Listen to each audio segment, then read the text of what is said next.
Argentina has once again warned Britain that it is ready to go to war over the Falklands and that the issue of sovereignty is not negotiable. The British government today refused to elaborate in any way on whether or not a Royal Naval force was on its way to defend the Falkland Islands. I do assure you that if Great Britain needs to call on the Royal Navy at any time, the Royal Navy will be there and ready.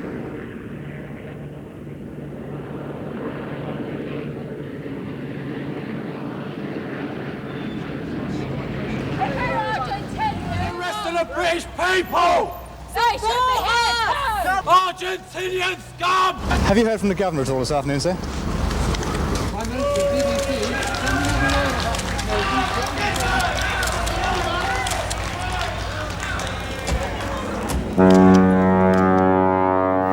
Our cause is just.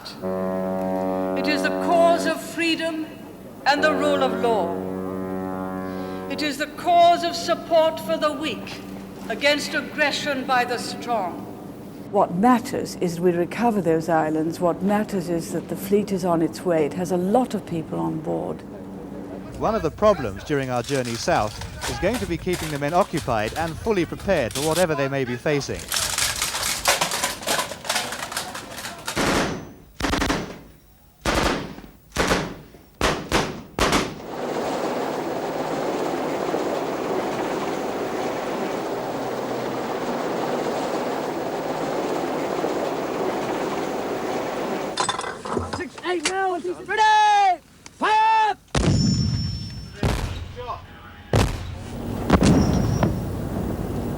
One of our accompanying ships has reported the sighting of a submarine periscope. The attack on the General Belgrano was said to be fully in accordance with the rules of engagement issued to British forces in the South Atlantic. Good evening. The British destroyer HMS Sheffield has been hit by an Argentine missile and destroyed off the Falklands. 50 men died when Argentine planes bombed the landing ships Sir Galahad and Sir Tristram last Tuesday. So the right to invade the island would be included under self-defence, in your view? Most certainly, most certainly. We're here for peace. We're here to save further lives being lost, and there are millions of people in Britain who agree with what we're saying. You make it sound as if we invaded the Falklands to start with. You did that Vegas. on the 2nd of January 1833, sir. And you did it on the 2nd of April 1982. We must leave it there, Mr. Harriers Vegas. All the time, helicopters coming in, dropping in troops. See, come on.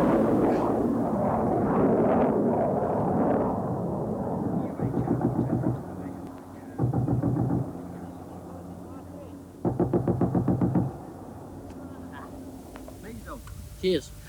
Get out.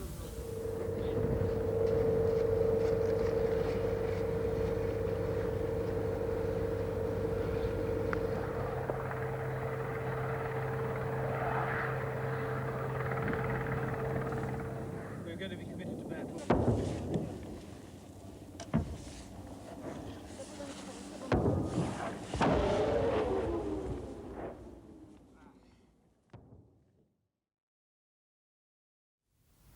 It's a week since the Argentinians arrived here on the island of South Georgia, the most southerly of the Falklands. Ostensibly, the 60 men who landed were all scrap merchants, here to salvage what's left of 3 whaling stations that haven't been used for years. The fear of the islanders is that their presence on this desolate, uninhabited outpost heralds a takeover by the Argentinians of the islands they've long since claimed. At the mouth of the harbour in South Georgia stands an ageing Vickers gun from the Second World War. Now, as the Argentinians send in Navy vessels, 5 we're told so far, the British are moving in reinforcements too. First to arrive, HMS Endurance, seen here making a routine call to the Falklands last year. Tonight it's anchored offshore, close to those Argentinian ships. On board Endurance, a dozen Royal Marines. And on board the John Biscoe, the Antarctic survey ship which got in last night, there are another 42 Marines. The Foreign Office says they're simply taking over from the same number of troops already on the island. But there's little doubt this British presence is designed to warn the Argentinians to keep off. Meanwhile, the island's defence force of 30 men is at the ready. The local volunteers, armed with standard British Army rifles, have never fired a shot in anger. But at a public meeting in the church hall last week, they were calling for recruits. What's at stake, you might ask? Well, beyond their sheep farms, the Falklanders haven't had much to protect since their British forebears settled here 150 years ago. But there are reports of an oil field promising prosperity where there's only ever been hardship. And the islanders, more British than the British, they say, aren't going to give that away. Or the British nationality they cherish. We just feel British. We are British. And there's no way we would change our nationality. No way at all. A feeling reinforced by the British Governor, Rex Hunt, who with his wife Mavis tours his domain in a London taxicab. Tonight, Governor Hunt, speaking to us from his home in Port Stanley on the main island, stressed how the people now look to the British government to intervene. They have always been worried that this sort of thing might happen. They are waiting to see what the British government are going to do about it. They are determined that this place should stay British. That's the way they want to keep it. In its game of diplomatic bluff with Argentina, the British government today refused to elaborate in any way on whether or not a Royal Naval force was on its way to defend the Falkland Islands. The Defence Secretary, Mr. John Nott, was visiting an aircraft factory in the north of England today when he parried reporters' questions. The Royal Navy, as I say, is the most highly trained navy in the world. And I do assure you that if Great Britain needs to call on the Royal Navy at any time, the Royal Navy will be there and ready. And I'm saying no more than that. With the Royal Navy refusing to comment on the movements of its ships at the moment, sources close to the government let it be known yesterday that 2 nuclear-powered submarines were on their way to the South Atlantic. It's believed that one of them is HMS Superb, which was moored next to this diesel submarine in Gibraltar last week, waiting to go on manoeuvres, when it was unexpectedly sent off on operations. It would take HMS Superb about 10 days to reach the South Atlantic from Gibraltar. And there is further speculation that the destroyer HMS Exeter, patrolling in the Caribbean, has also been dispatched south. She too could get to South Georgia this weekend. In the Mediterranean at this moment are 18 British frigates and destroyers taking part in exercises. If the government were planning to send a stronger naval force, there are plenty of ships available off Gibraltar this week. South Georgia is a dependency of the British-controlled Falkland Islands, to which Argentina lays claim. The landing here by 12 scrap metal dealers to dismantle an old whaling station was done without any attempt to seek British permission. And when the British Antarctic vessel Endurance arrived here to protect the island, Argentina sent 6 ships, including her only aircraft carrier, and 2 British-built Type 42 destroyers, similar to the most modern Royal Naval ships currently exercising in the Mediterranean. Argentina's claims to the Falkland Islands and their dependencies have been a continual source of irritation to the British residents of the islands, but have always fallen short of outright confrontation with Britain. But why has the dispute surfaced again now?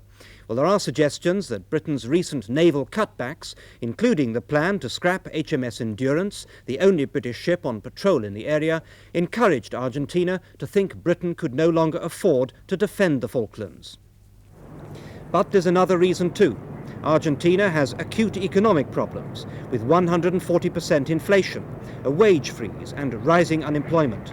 Police used tear gas yesterday against trades union supporters protesting against the military government's economic austerity plan. Over 2,000 people are reported to have been arrested in the demos. It's thought that the military government could be trying to distract the Argentines from their internal problems by stirring up an external conflict with Britain over the Falklands. So what is Britain doing? According to the Foreign Secretary, the intention is to solve the dispute diplomatically. But the uncertain presence of a British submarine lurking in the area could provide valuable diplomatic pressure for Britain. And if more warships are needed, there are 18 of them exercising in the Mediterranean at the moment.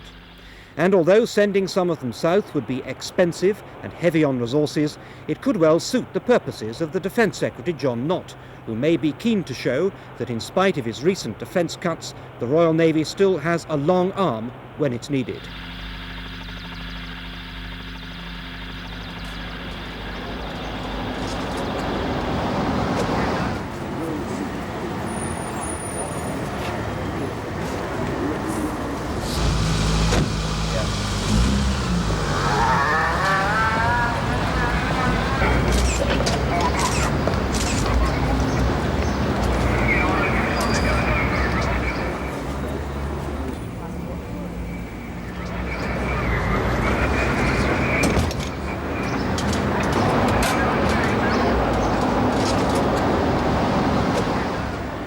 Have you heard from the governor at all this afternoon, sir? Well, I don't know whether you've been fooled by them, but I think that the only way to try and stop what was happening was to do it by diplomatic means, which we've been trying to do. You see, because supposing that the day before the first man landed on South Georgia, the Defense Secretary had organized a large task force to go down there in case something happened. I mean, leaving aside whether or not it would be provocative, it still wouldn't be there now. And so a military option in a time when you have distances of this kind is extremely difficult. But should you not have guarded against the possibility that while they were talking, they were also perhaps been preparing to invade? Well, I think I'll leave that question, if I may, to the Defence Secretary.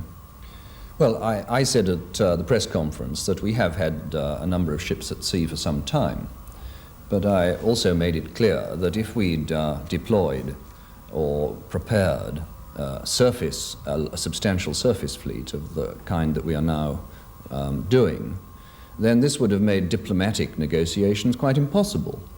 It would have precipitated the very action that all our efforts were involved in preventing, so that the use of the surface fleet prematurely would have been disastrous. But, Foreign Secretary, if I could bring that point back to you, has not, in fact, the course of action that you've taken failed to prevent this military action? In other words, the diplomatic path has not achieved what you wanted it to do. Neither of them would have, is the point. The only one that had a chance of success was the diplomatic one, because the military one, because of the time scale and the distances, couldn't conceivably have worked in the time scale. Mr. Nott, has not your naval intelligence been remiss in only deciding last night, I think you said it was, that this was in fact an invasion? There was an exercise, a so-called exercise, going on for several days. Would that not have allowed you, for example, to send aircraft with paratroopers, for example, to that area? I think it's not possible, even if you have the most brilliant intelligence system in the world, to read the minds of the other side. All I can tell you is that at the beginning of this week there was a naval exercise going on in this area. We had no clear evidence at all that it was going to be directed against the Falkland Islands, and at that time the Foreign Secretary was contemplating moves in the United Nations and among our friends, so that it would have been wrong to dispatch a large task force before we were absolutely certain, which we became last night, that an invasion was imminent. Sorry, I can't say no. Strike base. If we're Argentinian, where are the rest of the British people? They should be headed. Come on! Argentinian scum! I'm against Argentina!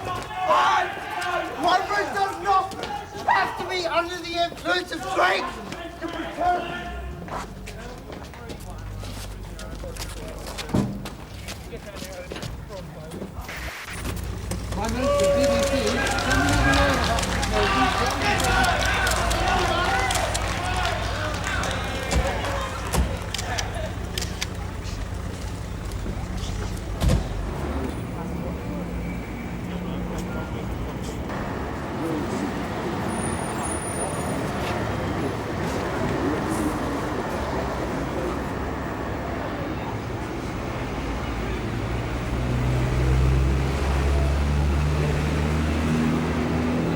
What I am concerned about is to see that the Conservative Party and the country is behind the Secretary of State for Defence.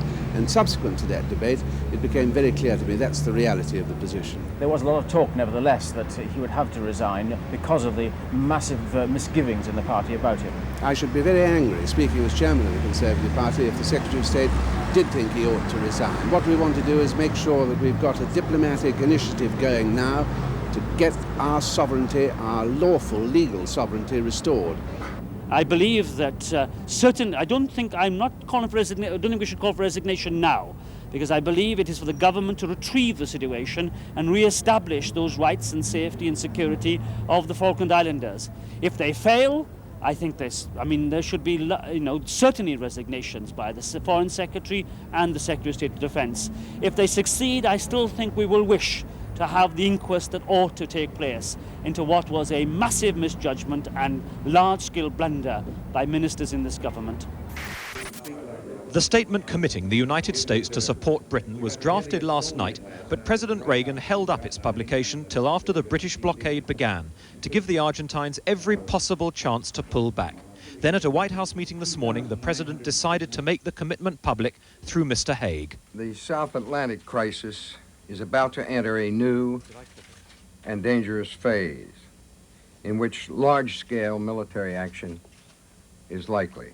The United States has thus far refrained from adopting measures in response to the seizure of the islands that could have interfered with our ability to work with both sides in search for peace. The British government has shown complete understanding for this position.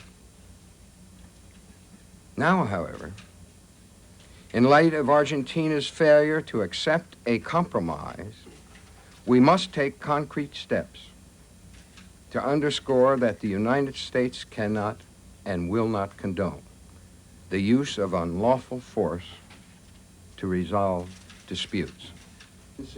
He then outlined a list of sanctions against Argentina, including a suspension of military exports and of import and export guarantees. And for Britain, the President has also directed that the United States will respond positively to requests for materiel support for British forces. There will, of course, be no direct U.S. military involvement. American policy will continue to be guided by our concerns for the rule of law and our desire to facilitate an early and fair settlement.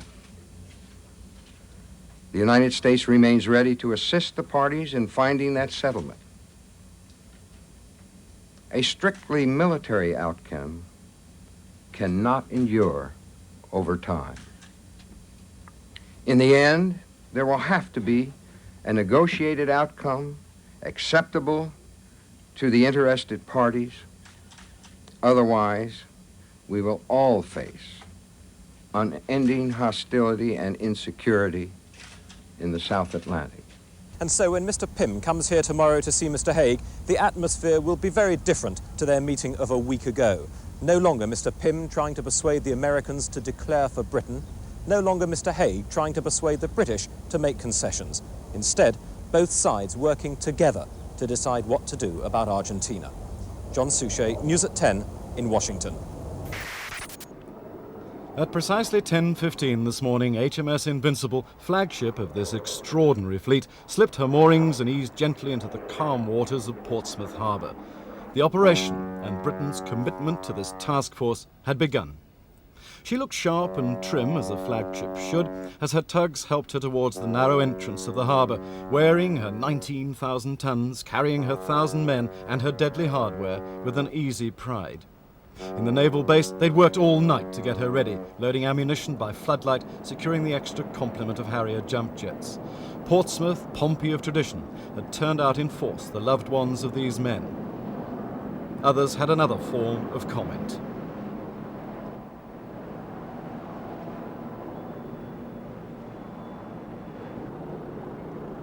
Now 8,000 miles of sea stretched before her, the perils of winter in the South Atlantic, the roaring 40s, and perhaps war. At last she was clear away, into the haze of the Solent. Half an hour later it was the turn of Hermes, the older generation of carrier, but perhaps looking more menacing, with her hardware displayed for all to see. Hermes, not to put too fine a point on it, was overloaded. She had twice her normal complement of Harriers, 12 instead of 6. These and the Sea King helicopters covered every inch of deck space. Once at sea, these will be stored below decks. But this morning, a not inconsiderable part of this departure was designed knowing these pictures would be shown on Argentine television tonight. It was astonishing to think that up to last night she was covered in scaffolding and had a wonky engine. But it was a case of the priorities of war. So she'd had no lick of paint, and it looked a bit as if she'd come back from a long voyage rather than just starting one. It's going to seem a long, long journey on Hermes for everyone on board, with heavy overcrowding and few creature comforts. The people said goodbye, a small boy saluted. Then she was away. Godspeed, they shouted. And then, more softly, come back safely. Anthony Carthew, News at 10, in Portsmouth.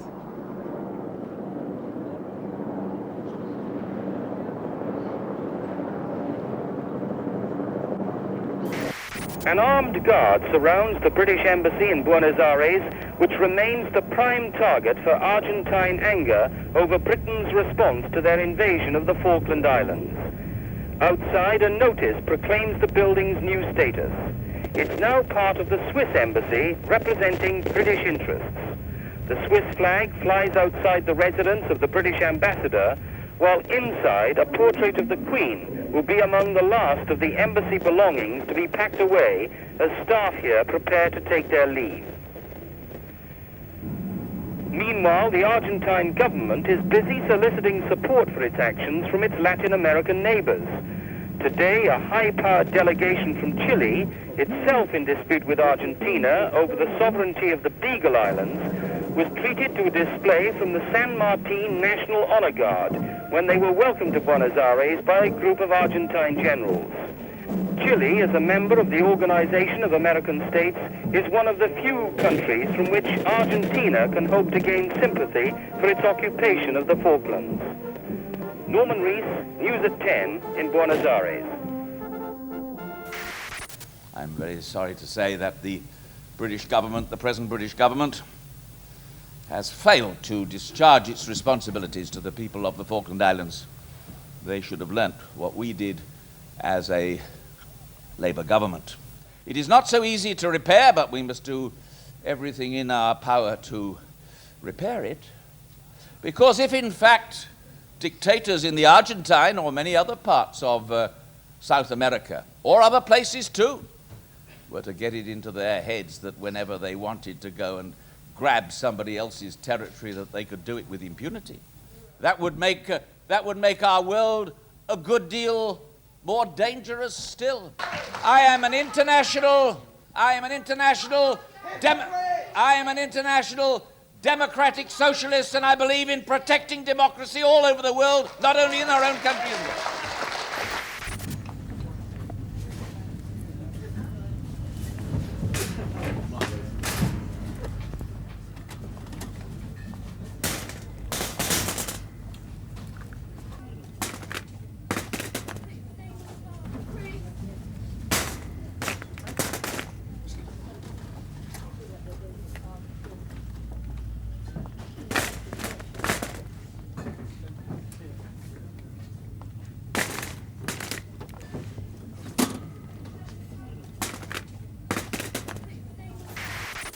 The United States is seen by both Britain and Argentina as the one possible mediator in the dispute over the Falkland Islands. And this afternoon, President Reagan called a small number of reporters into the Oval Office, where I asked him about America's role. British television news. Have you spoken to Prime Minister Thatcher this morning? No, but I received a message from her with regard to the appointment of the new minister, our foreign minister. Well, she appreciated very much our efforts and my attempt to... Is America prepared to offer military assistance if the British ask for it?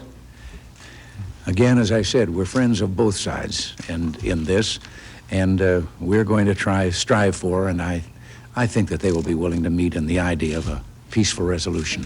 It's a very difficult situation for the United States because we're friends with both of the countries engaged in this dispute.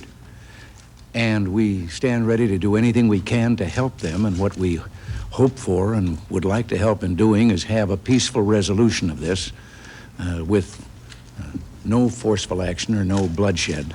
And to that extent, we support the resolution that's already in the United Nations, that there be a withdrawal of forces, and we resolve this at the UN. Mr. President, have you accepted the role of honest broker between Argentina and Britain over this dispute? If we can be of help in doing that, yes. Anything that would bring a peaceful solution to what seems to be an unnecessary disagreement. Thank you very much, Mr. President. Thank you. President Reagan may want to play the honest broker, but he is truly in a dilemma. On the one hand, he's wooing the Argentinians, because he wants all the support he can get for his policies in El Salvador. On the other hand, he has no truer friend in the world than Prime Minister Margaret Thatcher, and a change of government in Britain is the last thing President Reagan wants. In the meantime, it is here in Washington that the real diplomatic pressure is going on. For instance, Argentina's foreign minister, having addressed the United Nations in New York at the weekend, arrived in Washington to put Argentina's case to the Organization of American States. Minister, good morning, sir. British television news. Faith in diplomatic negotiation. Sir, will your troops withdraw from the Falklands, sir?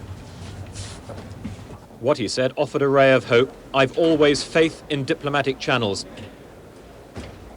But he told the OAS, through an interpreter, what he had told the Security Council, that Argentina had ended British colonial rule in the islands, that Argentina would negotiate about anything other than the sovereignty of the islands.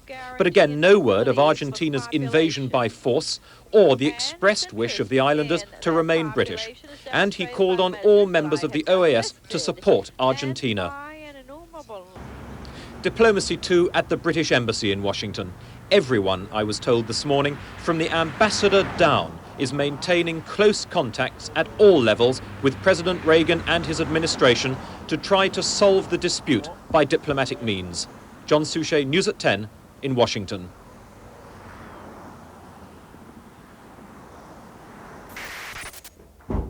Prime Minister, could I begin by asking you about the resignations announced today, in particular the resignation of Lord Carrington? Why did you accept that resignation? Because I had no alternative. I spent a lot of time on Saturday and on Sunday trying to persuade him not to put in his resignation. He felt that he'd been head of the department responsible for the policy. The policy had failed, and therefore it was a matter of honour that he should go. If a person says to me, it's a matter of honour, and I feel I should go, that's the one ground which I'm not at liberty to refuse, because it would make it difficult for him. It was with great regret. He's been a marvellous Foreign Secretary. I've been with him on so many occasions. He's a sturdy and bonny fighter for Britain, a very gallant officer, and we shall miss him. Do you accept, nevertheless, that there was a major error of judgment in assessing the intentions of the Argentine regime? I don't know that I could say that there was a major error of judgment. You see, we've heard similar sounds from many Argentine regimes, many times in the last year. Many, many times.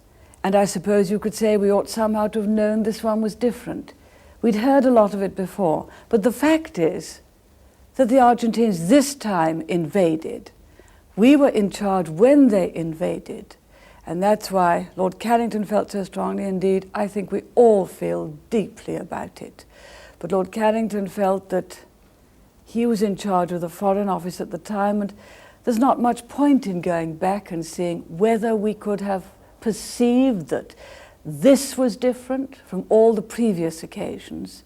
It turned out to be different, and there's no point in refuting that fact. And we now have to stand by the Falkland Islanders and try to secure, indeed to secure that island back. Are there any more who feel it's a matter of honour to resign? Mr. Nott, for instance? Mr. Nott came to me. He was concerned, but his was not the lead department in policy. It's the Foreign Office that decides the policy on these matters. And as I pointed out to him, his was not the lead department on policy also. As we have assembled a major fleet to go and to redeem the Falkland Islands, it really was no time for a Secretary of State to resign. And he agreed to stay at his post, and that's where he should be. Mrs. Thatcher, the crisis to many people seems a little unreal because it's come upon us so quickly. Are we really going to fight a war with Argentina? Our objective is to recover the Falkland Islands. We have to do what is necessary to that. I wouldn't talk in terms of war. Declaration of war is something different. Let's not get into the technicalities. We must recover the Falkland Islands for Britain and for the people who live there, who are of British stock. Let's not say, is it war, is it not? The declaration of war is technically different in our technicalities. Don't rest on the technicalities. We know what we have to do, and there are many different ways of achieving that objective. Let's hope that it is not the worst one. there are no technicalities about people losing their lives. That's exactly. I entirely agree. I entirely agree.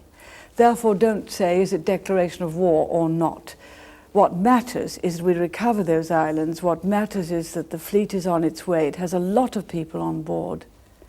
And we shall have to adjudge the precise situation when they are very much nearer than they are now. Mr. Nott said yesterday that Britain was prepared to sink Argentine ships, prepared to storm the islands if necessary. Do you agree with that? We have to recover those islands. We have to recover them, for the people on them are British, of British stock, and they still owe allegiance to the Crown and want to be British. We have to do what is necessary to recover those islands. But the people themselves may suffer from a British invasion. There are already reports that they're terrified about the prospect of a British invasion. When you stop a dictator, there are always risks. But there are great risks in not stopping a dictator. My generation learned that a long time ago. Is there any chance of averting the confrontation? Is there any chance at all that diplomatic moves may succeed in the meantime? We've been trying for many, many years. The fact is that the Argentines revived their claim of sovereignty, I think it was about 66 or 67. Diplomatic moves have been made until now. They have succeeded until now. All of a sudden now they have not succeeded.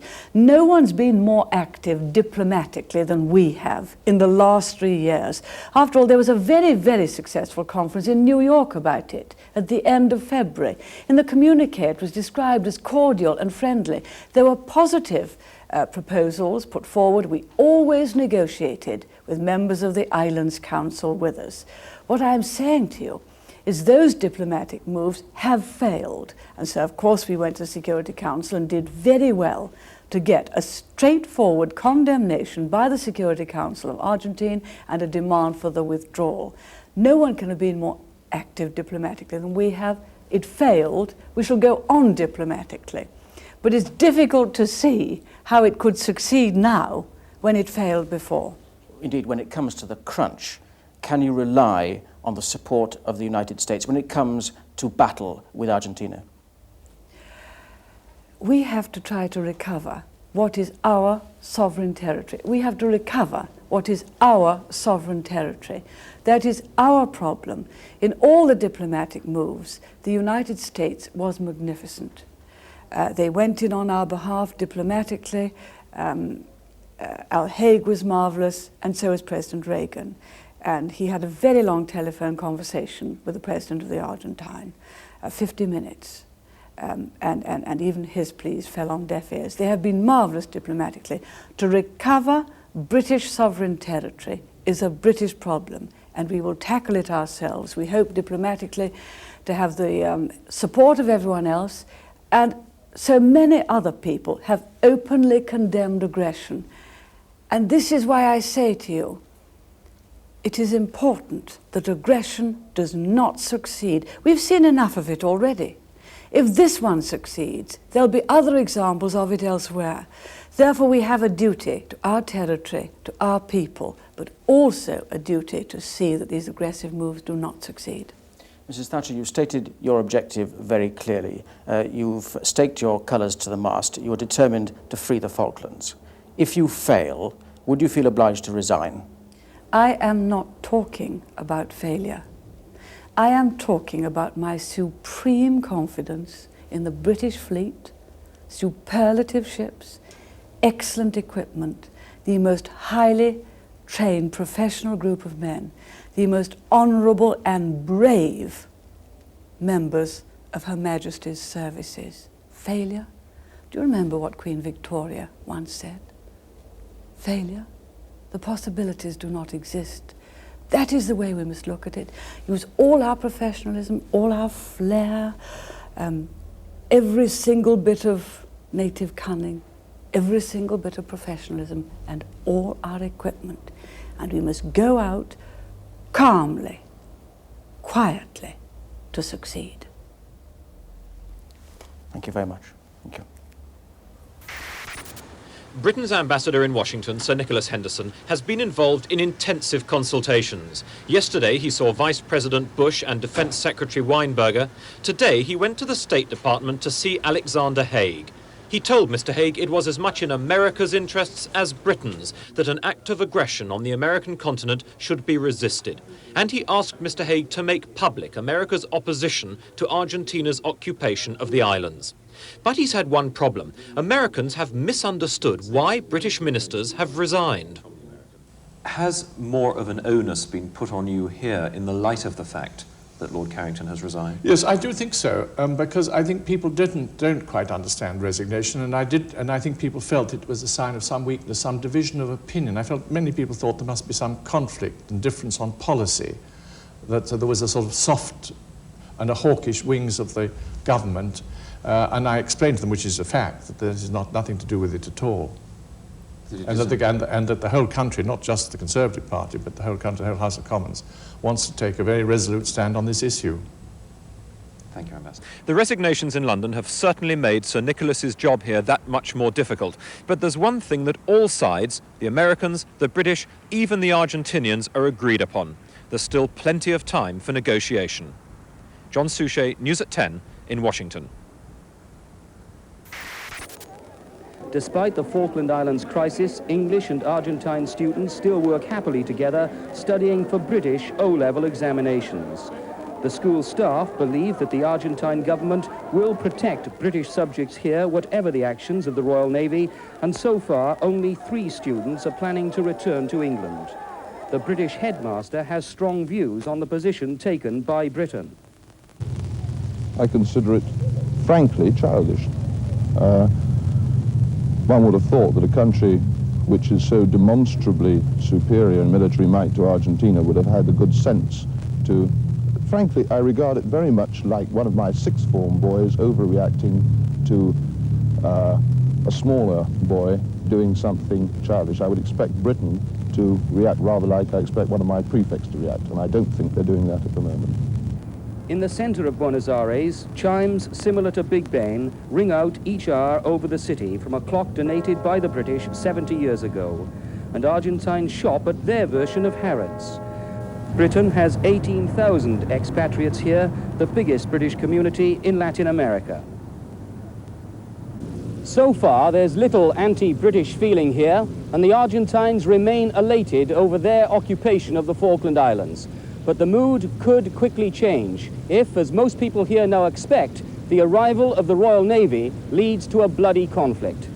Norman Rees, News at 10 in Buenos Aires. At dawn, the Canberra came back to Southampton under new management.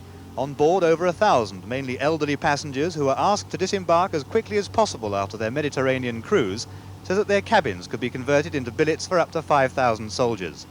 The 45,000-ton liner was already under government orders that were insisting on a quick turnaround. Waiting on the dockside even before Canberra tied up, Royal Marines and paratroopers anxious to get on with the changeover from cruise liner to troopship. Convoys of lorries, some carrying small arms ammunition, lined up behind the customs shed as Canberra came in. Southampton had suddenly started to look like a naval dockyard. And these anti-tank guns looked very much as though they were adding to the effect.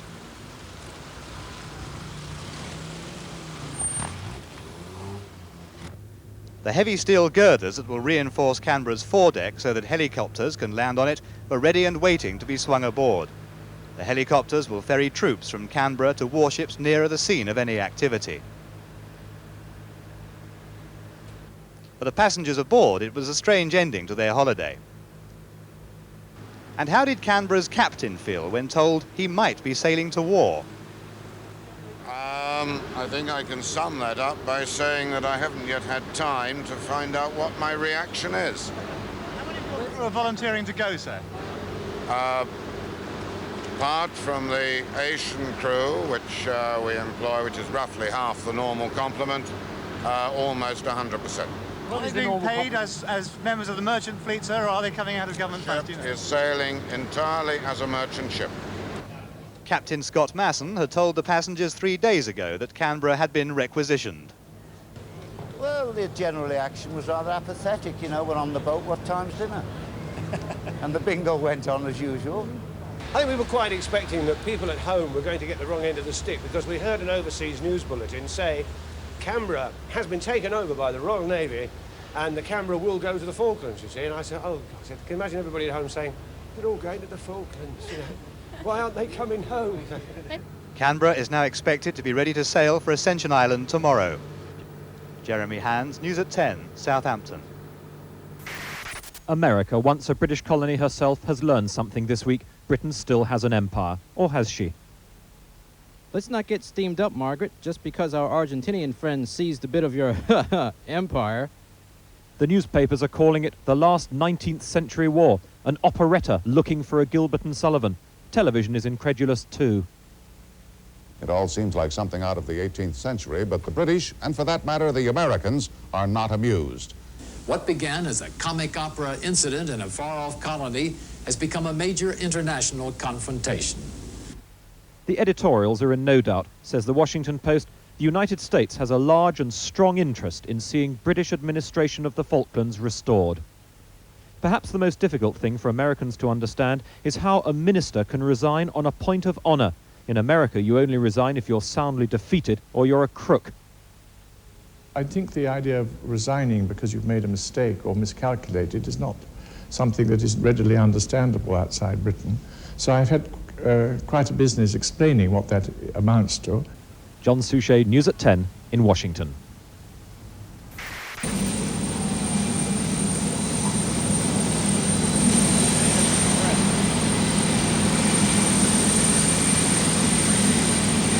I think the situation is very tense and very difficult, as it has been. Are you hopeful of a Do you have a peace package to present to Mrs. Thatcher? No, I don't have any American-approved solutions in my kit bag. I'm here to conduct discussions freely and openly and see what we can do. How hopeful are you of a diplomatic solution? It's too early to say. Do you think that... How are you? Jolly good to see you. Long time since I have. But I'm...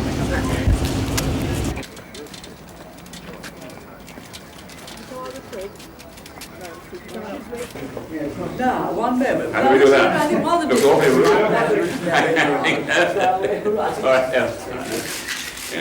Could you close in just a bit, Prime Minister? Thank you very much. Thank you. Well, that dinner is still going on, but very few details about it are forthcoming. The official British line is this, that Mr. Haig is being left in no doubt whatsoever of our hardline position, that there is no question of the ownership of the Falkland Islands being discussed at all, and that there can be no question of negotiations until the Argentine troops leave the Falkland Islands.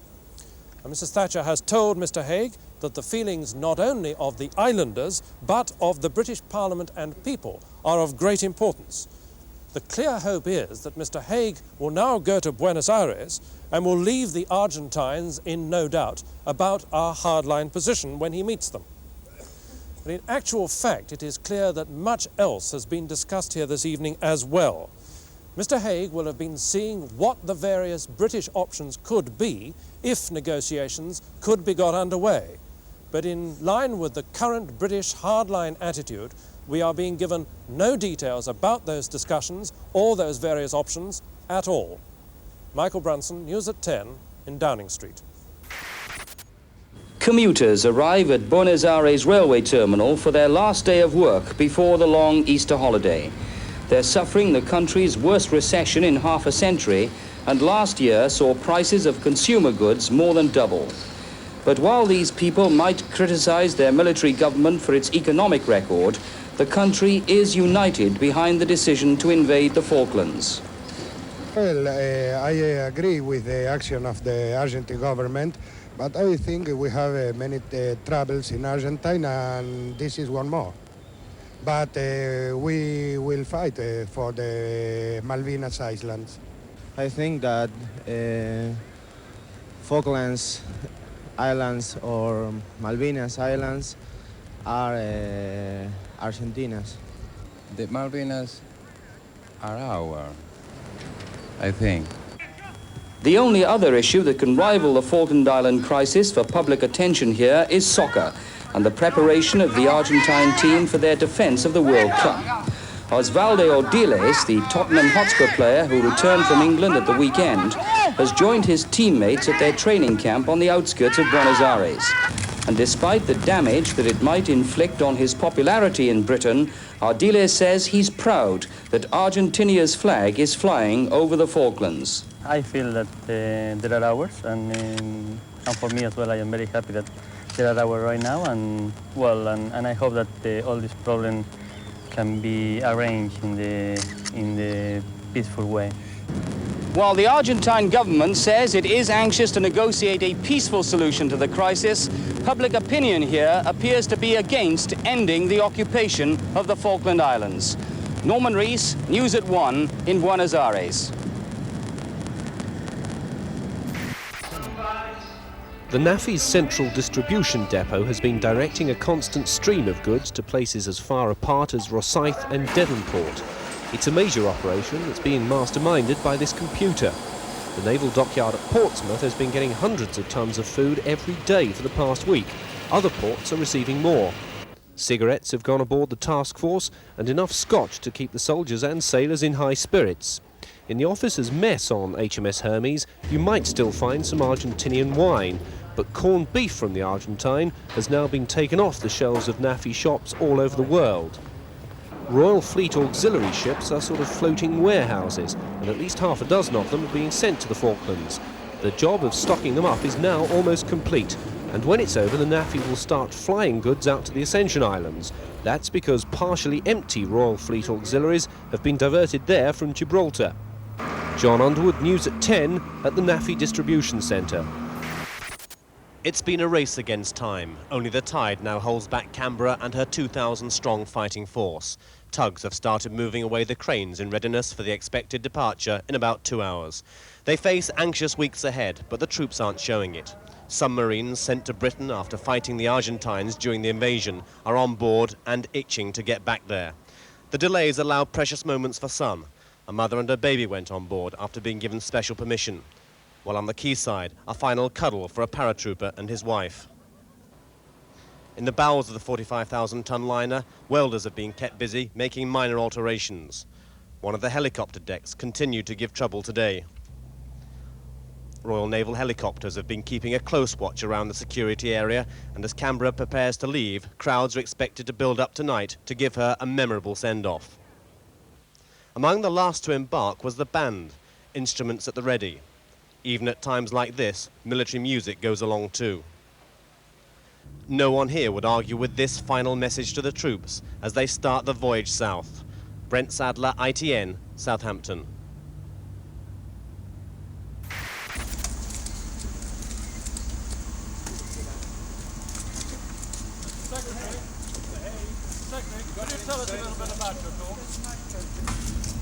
We've had very lengthy and detailed discussions on the problem. I leave here impressed by the firm determination of the British government. With respect to this issue, I will proceed to Buenos Aires tomorrow, where I will conduct discussions with the government of Argentina as we continue to seek to be of assistance. With England barely out of sight, the 2,000 men soon found out this was to be no cruise. The Royal Marines and paratroopers are proud of their fitness, and during the next few weeks they're not going to be allowed to lose it. All right, two there. The promenade deck of Canberra had never seen passengers take their exercise like this before. Weapons drill too is a regular activity. These men are going through their paces with a self-loading rifle, the infantryman's standard weapon. And carry on firing. Some of the many other types of guns were brought on deck and given an airing. This is fairly basic training, but one of the problems during our journey south is going to be keeping the men occupied and fully prepared for whatever they may be facing. These paratroopers are brushing up with anti-tank rocket launchers. Keeping close company with Canberra is the Elk, another P&O vessel, with her armoured vehicles on board, there to be used by other units with us on board Canberra. The Fleet Auxiliary Plumleaf is with us too, and Canberra has become the first ever British cruise liner able to take on fuel at sea. The helicopter support ship Engadine has been marking our progress from a distance. And so routine aboard Canberra has been established as hectic but useful. And morale among the men is, if anything, higher now than it was when we were cheered out of Southampton. Jeremy Hands, British Television News, aboard Canberra. As for the task force itself, well, the Ministry of Defence says it's now on course and on time. There have been some mechanical difficulties, particularly with the aircraft carrier HMS Invincible, but a Ministry of Defence spokesman says they are now being overcome. According to naval intelligence, practically every ship in the Argentine Navy is now in port. The lone aircraft carrier, 7 out of 8 of the destroyers, 2 of the 3 frigates, and all the Argentine submarines are now in their naval bases, leaving just 2 of their ships in the South Atlantic. All of which seems to suggest that the Argentines may be anxious to avoid hostilities and continue the search for a diplomatic solution. As for the Defence Secretary, well, Mr. Nott will be keeping in very close touch with events as the crisis deadline approaches, either through the command headquarters at Northwood or through the Ministry of Defence itself. John Underwood, ITN, in Whitehall. At the Ministry of Defence, the operations room was fully manned as the early morning deadline approached. Behind the statue of Field Marshal Montgomery, lights had burned throughout the night. In the naval headquarters at Northwood in Middlesex, Admiral Sir John Fieldhouse was monitoring the position of Britain's hunter-killer submarines. At least 2 of them are thought to be on station around the Falkland Islands.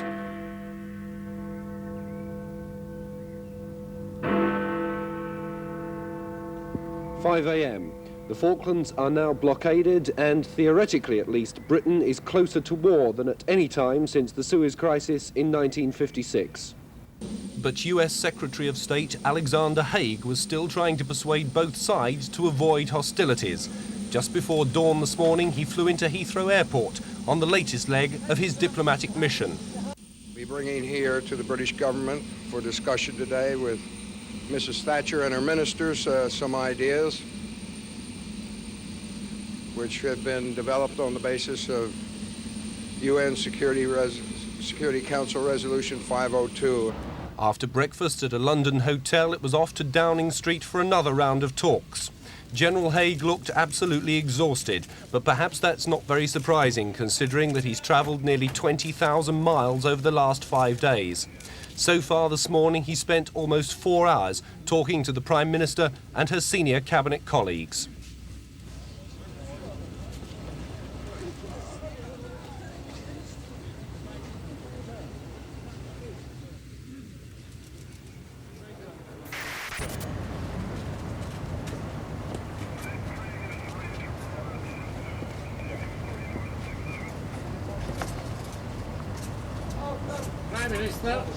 Prime Minister.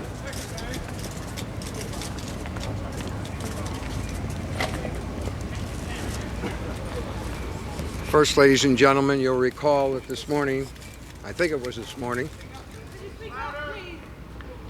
you'll recall that this morning, and I think it was this morning, upon arrival, I said I was bringing some ideas that we had developed in Buenos Aires. Today we've had an opportunity to discuss these ideas in considerable detail with the Prime Minister and with her senior cabinet. We made some progress in these discussions, but a number of substantial difficulties remain. So we will be returning this evening to Buenos Aires as time is slipping away from us on this subject. Thank you. Can you say what the main sticking point is, sir? No, I'm not going to discuss any of the details of the negotiation. It only complicates the process. You talk of time slipping away. What sort of scale are you talking about? How long have you got? I've got 2 of you at me, and I can only hear you. You talk about time slipping away. What sort of scale are you discussing? When do you want to get these negotiations completed? Well, I think you're as able to assess that as am I. No.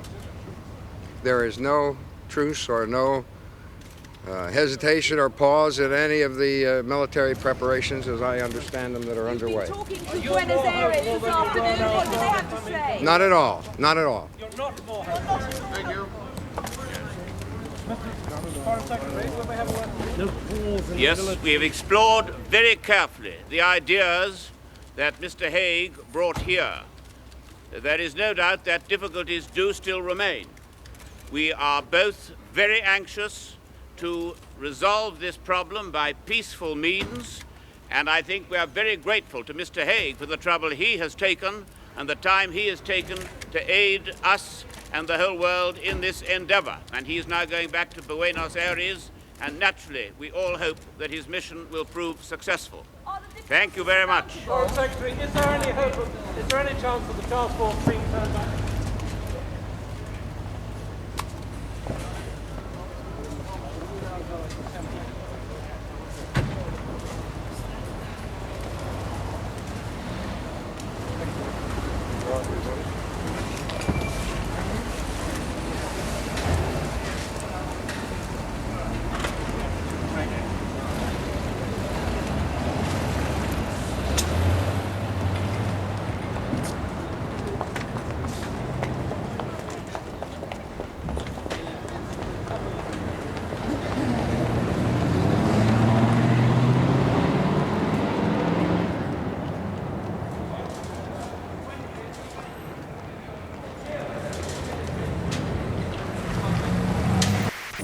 Argentine's cabinet meeting this morning was timed to coincide with the peace talks in London. There was tight security, and foreign journalists were forbidden even to be on the same side of the street. Last to arrive was Foreign Minister Costa Mendez, who'd worked most of the night at his ministry. The cabinet remained in session while they waited for communication from London. Argentine sailors relaxed and enjoyed the Easter sunshine as they waited for politicians to decide whether they will have to challenge the British blockade.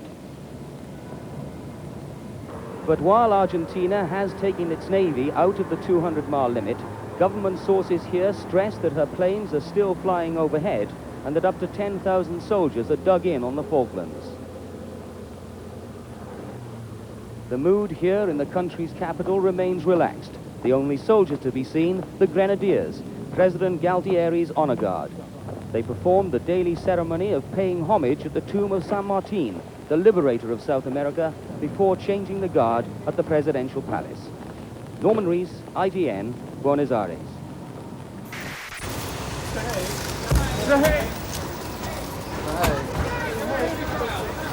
Can you come out? We can't sit. Come out. Thatcher.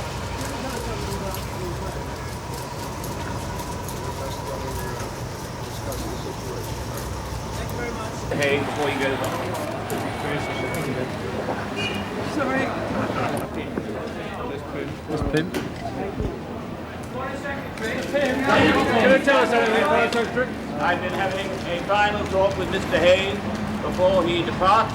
He is shortly going to depart, and he will make the statement he said he would give you at the airport. And I've got nothing further to say in the meantime, but we've had a useful talk. Points come up.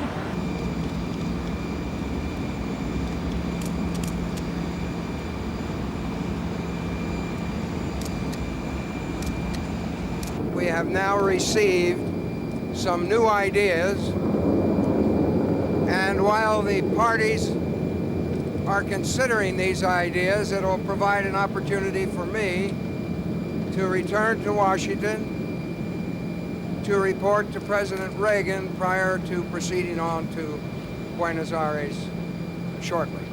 Mr. Secretary, how do you define the area of difficulty in your discussions in Buenos Aires and in London, and are you disappointed at the outcome? Well, I don't describe myself as disappointed or anything else. As I say, we are considering some new ideas. Could you give us any guidance on what they are, sir? Not at all. Mr. Haig, may I ask you one more question? There are reports that Chile has closed its border with Argentina and the Chilean fleet is moving south. Do you feel that this represents a potentially explosive situation in that area? I think the whole situation in the region is dangerous, and increasingly so, and therefore there's a great urgency in finding a political solution in conformance with UN Resolution 502. I thank you very much, ladies and gentlemen. As it's likely that Canberra will be spending long periods at sea, it was essential to prove that she could be replenished by the fleet auxiliaries which are accompanying her. And so one of them, Plumleaf, came close alongside to take a line fired across from Canberra. For this exercise, in which Royal Navy and civilian seamen worked alongside each other, only a communications line was connected between the two ships. But it proved the system could work, and later Canberra will be able to take fuel and stores from her support ships. All this was watched from astern by the small Russian spy ship, which has been following us since soon after we left Southampton. Plumleaf also successfully proved that Elk, with her armoured vehicles on board, can be refuelled by picking up a pipeline trailed between the two ships. A Sea King helicopter brought out some of the more urgent supplies we'd sailed without. The big Sea King didn't attempt a landing, as the dockyard engineers have yet to complete the strengthening of the two helicopter pads fitted to Canberra's decks. And then the Sea King left us as we sailed on towards the equator. Jeremy Hands, British Television News, aboard Canberra.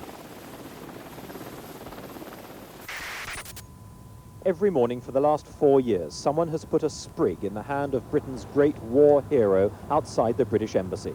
The embassy staff expect it now. What they didn't expect was a deluge of letters about the Falklands. In the past, we've had all sorts of problems here. I've been here for nearly 3 years now. We've had a mixed mail, mixed telephone calls, some abusive and some favourable. This time it's been quite extraordinary. We have a mail we can hardly cope with and telephone calls that are almost unmanageable. And it's of 96% wholly favourable, using a brief, not to say barrack room language in support of us. One here from Florida says, "As a loyal American and lover of world peace, I urge Her Majesty's government to reduce the Argentine Navy to an artificial reef." Well, one of the strongest I have seen was, "Wipe the bastards out, take no patsy advice from Reagan."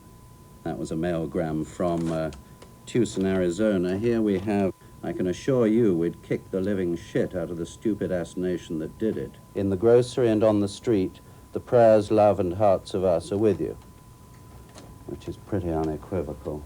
So far, more than 250 letters, and each one will be answered with a diplomatic thank you. One senator, usually outspoken in his criticism of the British government, has no doubts either. There's no question of our being neutral as between an aggressor and the party resisting aggression. A view echoed in the streets. Of course, I would like to see it settled amicably, but I think the British are doing the right thing. I think that that perhaps the British should go in there and get their islands back. I think the British are looking for a good fight for that good fleet they have. John Suchet, News at 10 in Washington.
Smiles. Knee folded. Okay, the weapon has fired. You now ditch it. For the sake of this, knock it down again and close it back up for another practice.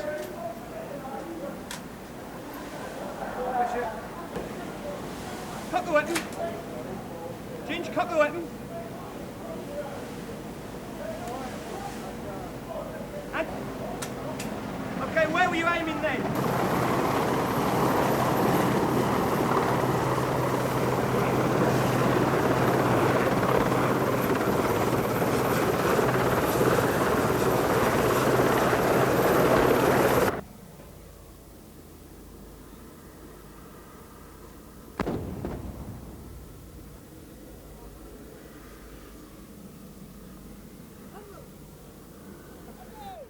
We're actually talking about 3 commando units, plus the 3rd Battalion of the Parachute Regiment. That's 4 combat battalions to land.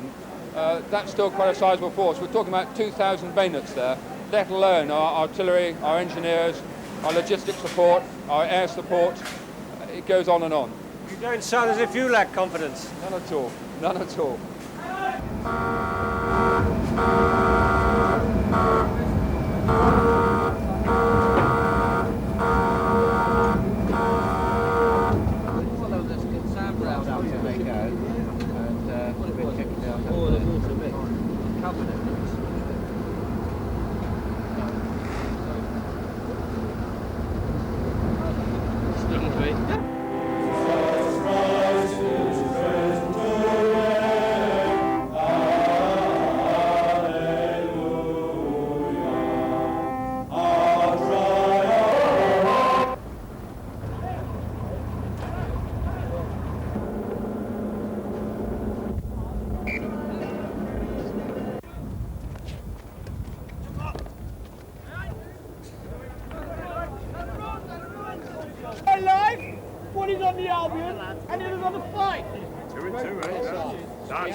Chief's messman. Not much more difficult jobs than that, is there? Beauty now needs a 1 to finish. Must get the exact number. And it's straight to an 8 moving up 2. Next horse to bring in. And a month's middle watch, and a month's middle watches.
The Marines and the scientists had been held for 10 days in Argentina amid growing fears they might become prisoners of war.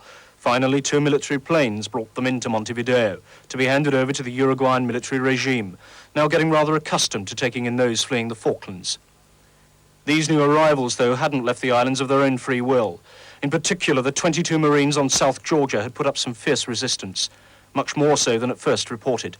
British sources here say these men inflicted much heavier losses on the Argentines than the 3 dead admitted, bringing down a helicopter, crippling a small frigate.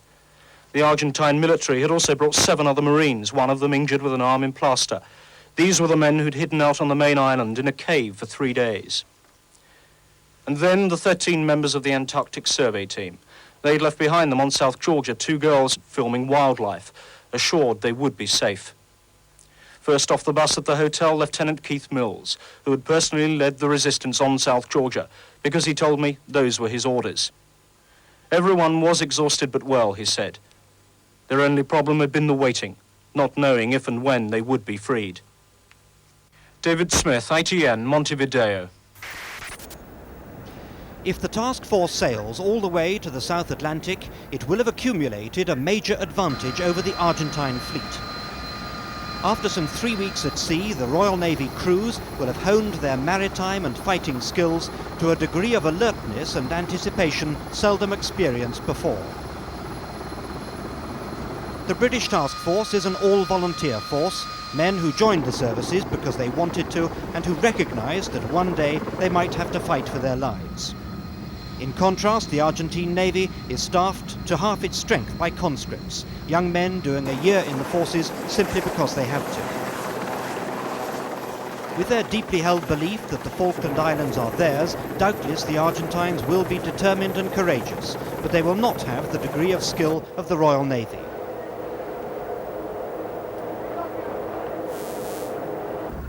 If the task force has to go to war, one of the first major tests will be of the Harrier aircraft. This naval version of the jump jet was designed primarily to defend Royal Naval ships from air attack, and against the Argentine Air Force that role will be vital. The Sea Harrier has a sophisticated radar in the nose, which enables it to search out enemy aircraft independent of control from the carrier. But its heat-seeking Sidewinder missiles are a close-range weapon, needing to be fired from within a few miles of the target. And the Argentine aircraft the Harrier would come up against, French and Israeli-built Mirage jets, have a similar radar and missiles. So, to win the Battle of the Skies, the Royal Navy Harriers will rely heavily on their superior manoeuvrability, using their swivelling jet nozzles to change course more rapidly than a conventional jet. There are 5 different types of frigates and destroyers in the force escorting the carriers. The oldest ship in the British task force is HMS Yarmouth. She was built 22 years ago, but is still only half the age of many of the ships in the Argentine Navy. HMS Antelope and HMS Alacrity are 2 of the more modern frigates. Built in the mid-70s, they carry anti-ship and anti-aircraft missiles and a radar-controlled gun, which can hit both air and sea targets with great accuracy at considerable range. One of the most modern ships in the fleet is HMS Broadsword, the first of a new type of frigate now costing £125 million each. She carries anti-ship missiles and torpedoes, and the remarkable Seawolf air defence missile that can shoot down enemy missiles in mid-flight and even shells from their guns. If war in the South Atlantic were to start and to remain in the Atlantic, the Royal Naval Task Force should give a good account of itself. But if the decision were taken to try to recapture the Falklands, then Britain's biggest problems would begin. The 2,000 or so Marines in the force are training hard, firing their weapons at targets in the sea, but they have no illusions about the difficulties they would face trying to dislodge the Argentine invaders. As the possibility of going to war gets daily closer, how are the naval ratings on board adapting to the idea? Sort of grinds you up inside a bit still, you know, when you think about it, but we've been working up and getting ready for it, so we really haven't sat down and thought about it yet. You know, when we actually get a bit closer and we start closing up and sort of doing it for real, then it's all sinking, I think. What worries us? The thought of going to war with the Argentinians. Worry anybody, wouldn't it? But if the thought of war worries the trained professionals in the British task force, it must be worrying the raw conscripts in the Argentine forces much more.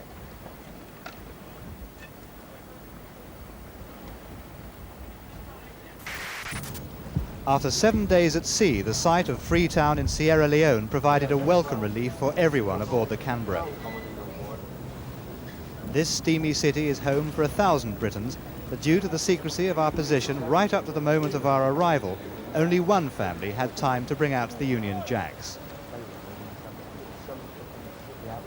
For the 2,000 troops aboard, the bad news was that there was to be no shore leave. Totally unsuitable conditions was the reason that came down from the bridge. So that meant that the few girls on the quayside had some quite impossible invitations shouted to them from the men on the rail. You don't fancy me going out in the Falklands, do you? Not me. It was all in good humour, although the confinement was rather frustrating for the troops.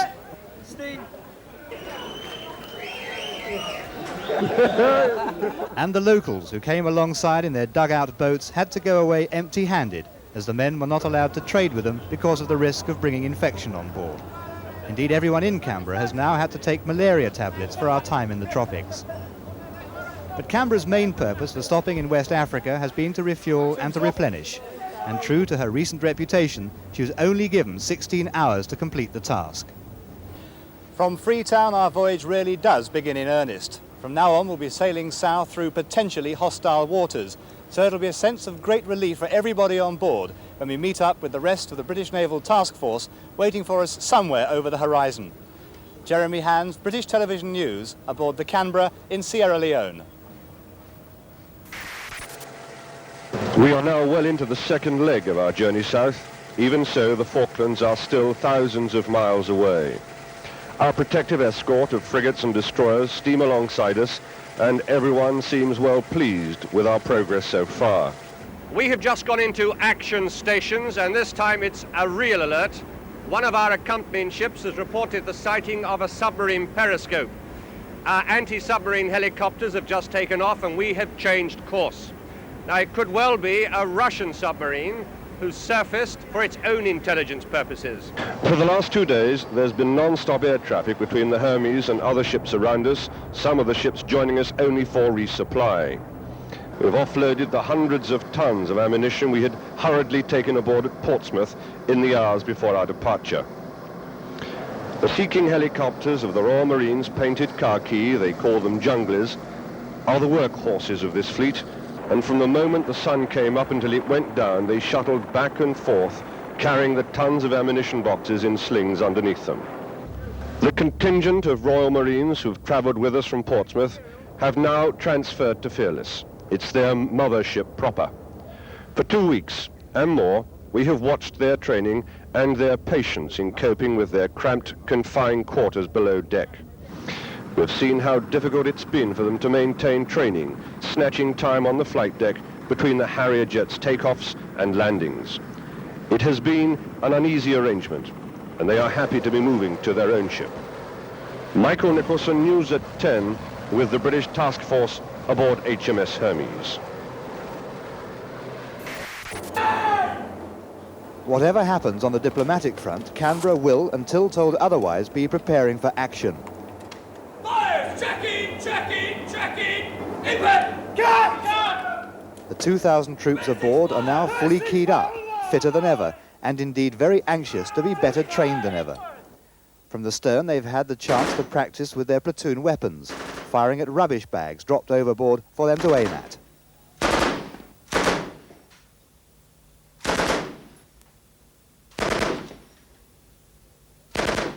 And the men with the short-range but very accurate Sterling submachine guns have had the opportunity to clear their weapons too. But it's the self-loading rifle, a standard weapon for every British infantryman, that will really hold the balance if it comes to close-quarters battle.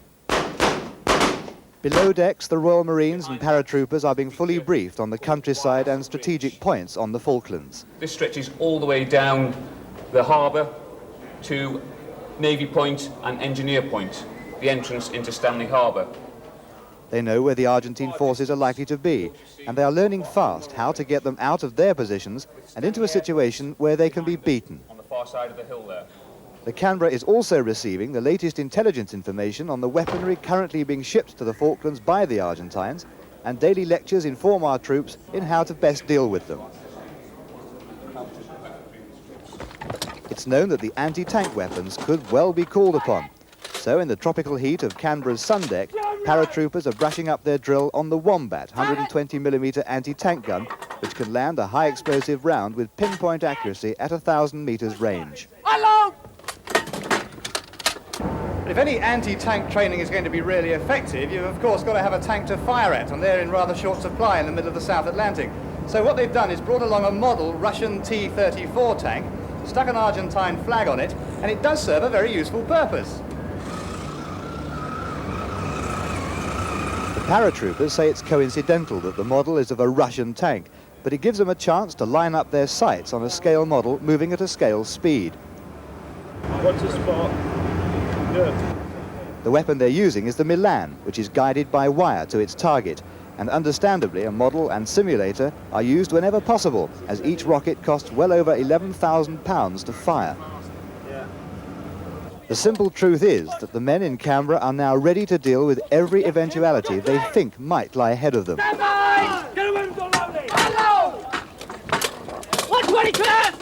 Jeremy Hand's British Television News, aboard Canberra.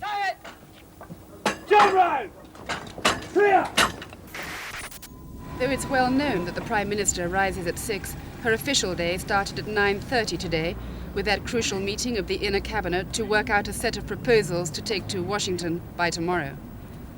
At 11:30, Mrs. Thatcher emerged from Downing Street to join a guard of honour assembled to greet the President of the Cameroons, a clear demonstration that Falkland Islands crisis notwithstanding, it's business as usual.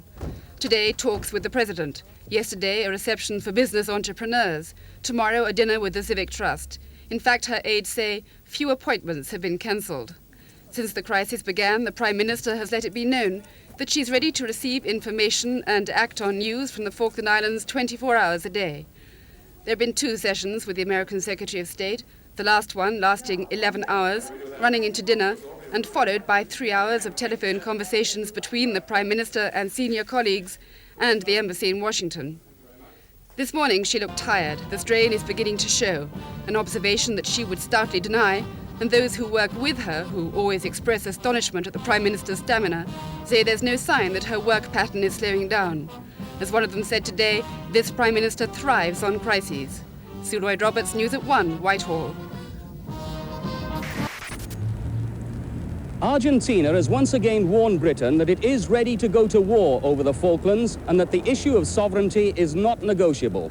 A statement issued by the ruling military junta, apparently intended to clarify their position, says that all their negotiations with Mr. Haig were conducted on the basis of Argentina's absolute right to the islands. The junta say they're still hoping to negotiate what they call an honourable settlement that might involve some treaties and certain unspecified guarantees. But at the end of it all, we have to have the islands. The junta conclude by saying, we want to make it clear that the Argentine authorities and the people are ready to fight to defend our sovereignty. Meanwhile, 2 members of the junta, the commanders-in-chief of the Navy and the Air Force, have been on the Falklands touring troop emplacements. Up to 10,000 soldiers are now in position there, and military sources claim that a massive airlift of weapons and ammunition to fortify the island is now virtually complete. Argentine's Foreign Minister Costa Mendez goes to Washington on Saturday for a meeting of the Organization of American States and for further talks with Mr. Haig. But the mood in the capital today is deeply pessimistic. Norman Rees, News at 10 in Buenos Aires.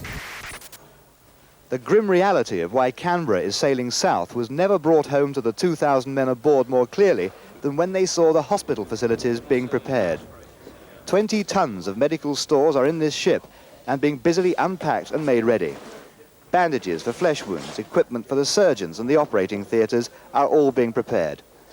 And as stretchers are converted into 4 operating tables, carpenters work on preparing the wards. And there's instruction for the men who will have to deal with any casualties. And that's where they'll be looked after. And the anaesthetic technique we hope to provide will be geared to a rapid recovery. Okay? And then they go down from the recovery, down through and into the ward. And that, gents, is a setup. The conversion of the cruise liner games room into an operating theatre is underway in the most cramped conditions, with the below-deck strengthening of one of the impromptu helicopter flight decks, making that conversion even harder. The cabaret lounge is being turned into an aftercare ward with 50 beds lying on the carpets, where not so long ago passengers were applauding top singers and comedians. And while the work continues to transform part of the ship into what is being quaintly termed an emergency medical facility, at least one of the medical officers aboard has set himself the extra task of learning Spanish. as he said, just in case. Jeremy Hands, British Television News, aboard the Canberra. If part of the task force has peeled off to take South Georgia here, does that make sense to you? Well, it wouldn't make a great deal of military sense. It would make a lot of political sense because, look at it, it's extremely rugged. There's very little there. Perhaps the only accommodation is the remains of the old whaling station and whatever accommodation the occupying Argentine forces have put there. But there would be no difficulty, I don't think, in the Marines taking that over and hoisting the Union Jack. And that in itself, I think, would be a good incentive for the Argentines to start thinking about what's going to happen in the Falkland Islands if diplomacy fails. Mainly of psychological impact. Great psychological impact. Let's move 1,000 miles to the west. What are the priorities for the main task force when it arrives? Well, as it nears the Falkland Islands, the Admiral has obviously got to make sure that his anti-submarine capability is well and truly established, because they could come under attack from Argentine submarines. How good they would be is debatable. He's also got to prevent the Argentines using any air support or any air resupply to that one and only airfield at Port Stanley, and he can do that in one of two ways. He can either establish an air blockade and shoot down any aeroplane that tries to use that airfield, or he can destroy the airfield, and the Harriers would be quite capable of doing that. So he could, in fact, isolate the whole of the Argentine forces on the island to live with what they've got without reinforcement and without resupply. Whether or not negotiations have failed, how important is it to get the troops off the ships and ashore? Well, this is always a very difficult problem because when troops have been at sea for weeks on end on ships, they're not exactly in full fighting order, and the longer you keep them on board the ship, perhaps the less their efficiency will be when the time comes. So it would seem to me that if diplomacy is obviously going to fail this weekend, and there is no chance of the Argentines changing their minds and leaving the Falkland Islands, then that task force, as it approaches this area, must be given instructions either to move in and land on the Falkland Islands and begin operations to get the Argentines out, or it must stand off outside the range of Argentine aircraft and prepare for a landing as and when the politicians decide it's appropriate to do so. So briefly, it's in the Argentine interest to keep our men at sea while they go on talking, because they lose their edge. Oh, absolutely. I think it would be extremely uncomfortable for them to go on being at sea with no chance of landing and then expect them to be 100% efficient when the time comes to land. With Mr. Pym's arrival here, a new and more hopeful phase in the peace effort begins.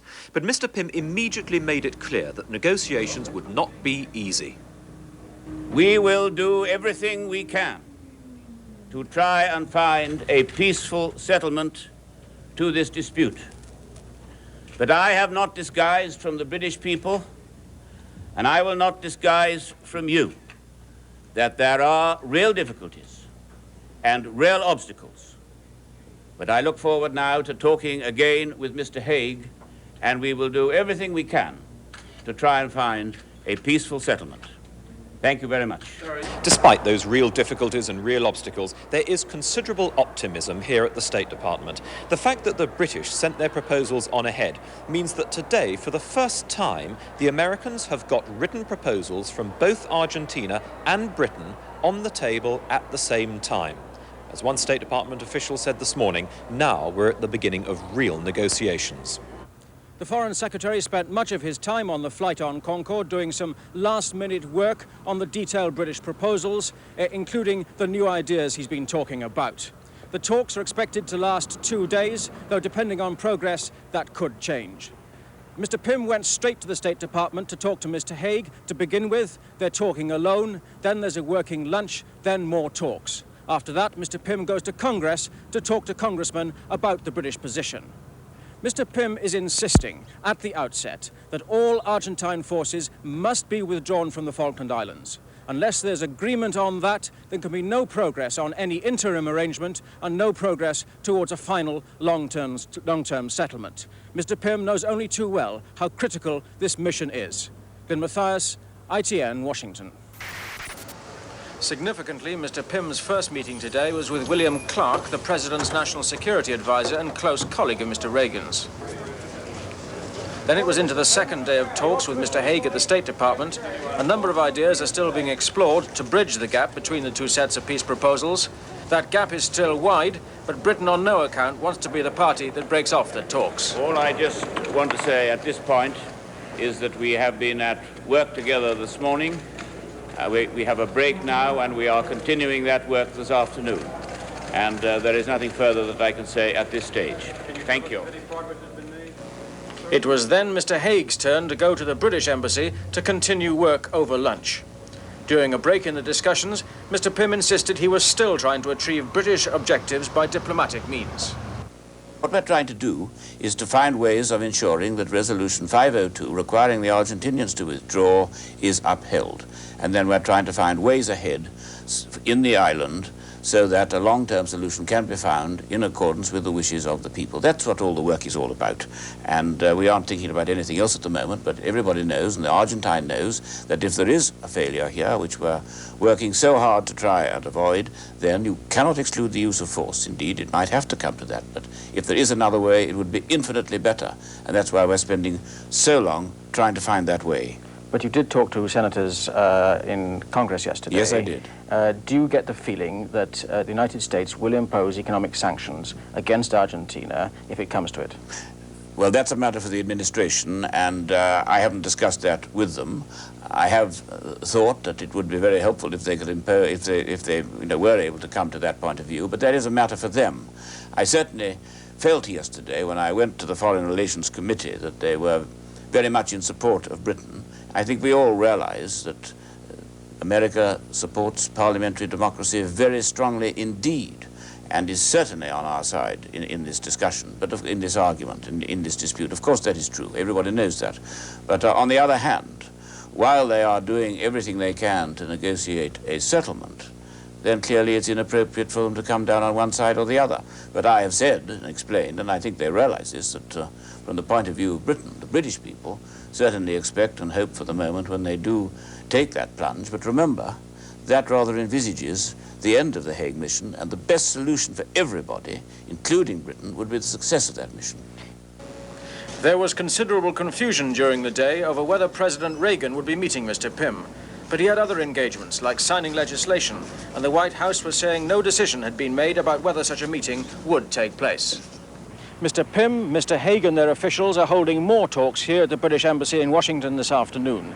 Any results from those talks are likely to be put by Mr. Haig to the Argentine Foreign Minister, Mr. Costa Mendez, in the next few days.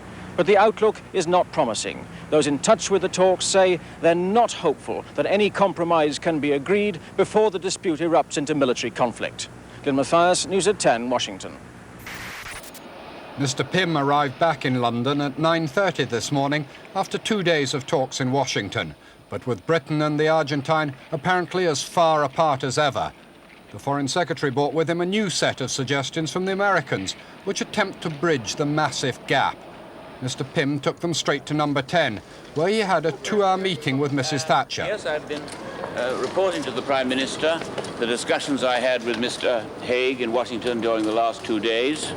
We discussed very thoroughly the ideas which he had produced, and we also discussed the British ideas which I took over. Early this evening, the War Cabinet assembled again. Present for the first time, Sir Michael Havers, the Attorney General, to advise on unspecified legal problems. The Tory party chairman, Mr. Cecil Parkinson, had warned earlier, "We are approaching a decisive phase in the crisis." He reported the party's mood.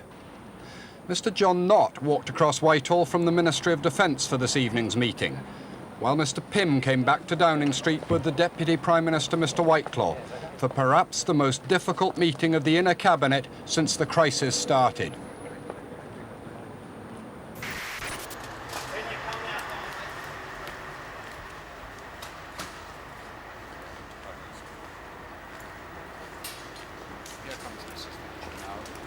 Accompanied by the Defence Secretary, Mr. Nott.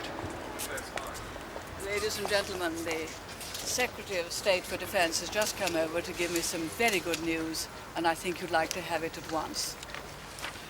The message we've got is that British troops landed on South Georgia this afternoon, shortly after 4 p.m. London time. They have now successfully taken control of Grytviken. At about 6 p.m. London time, the white flag was hoisted in Grytviken beside the Argentine flag, and shortly afterwards the Argentine forces there surrendered to British forces. The Argentine forces offered only limited resistance to the British troops. our forces were landed by helicopter and were supported by a number of warships, together with a Royal Fleet Auxiliary. During the first phase of this operation, our own helicopters engaged the Argentine submarine Santa Fe off South Georgia. This submarine was detected at first light and was engaged because it posed a threat to our men and to the British warships launching the landing. So far, no British casualties have been reported. At present, we have no information on the Argentine casualty position. The commander of the operation has sent the following message.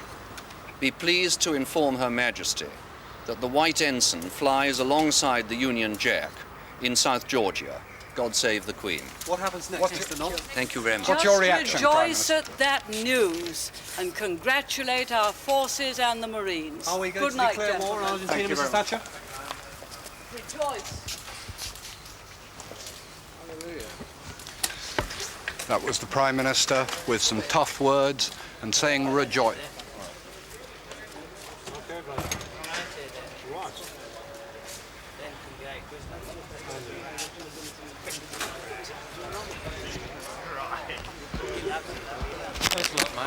Yeah, sounded great.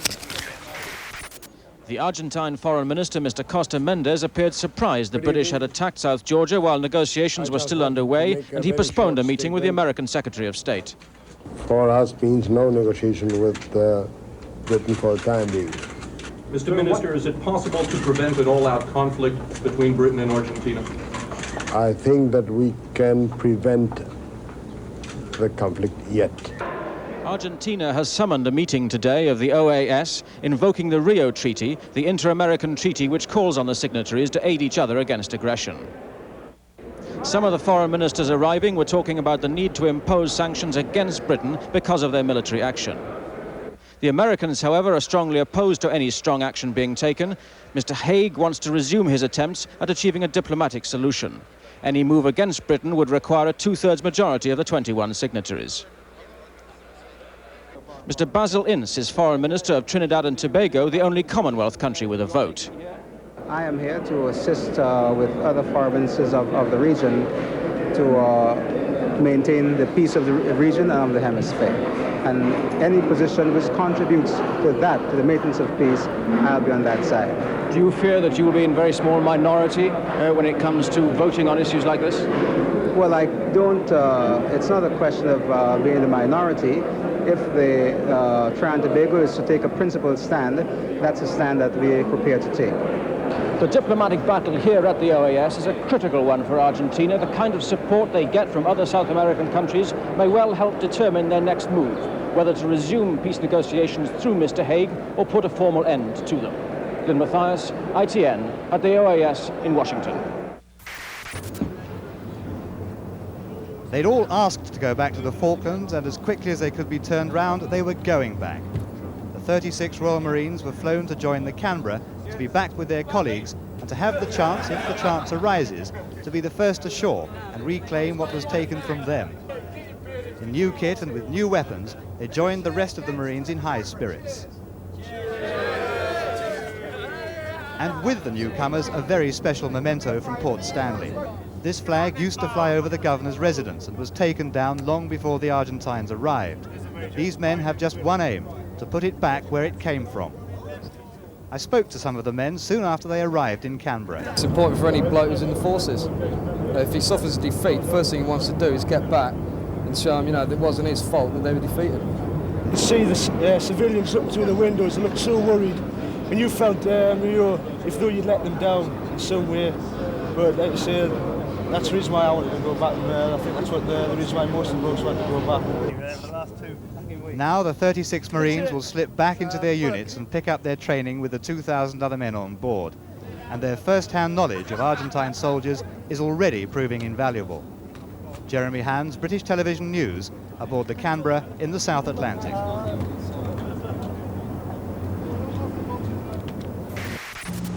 Although the Organization of American States meets again today to discuss Argentina's call for unified action against the British, it is here at the Argentine Foreign Minister's hotel in Washington that the real negotiation, if it can be called such, is taking place. During the night, Argentine's foreign minister spent long hours on the phone to his masters in Buenos Aires, and he is now certain that a British attack on the Falkland Islands is imminent. The impression from London is that time is fast running out and that the British will soon make an assault on the islands. Yes, I would agree. I would tend to agree with that impression.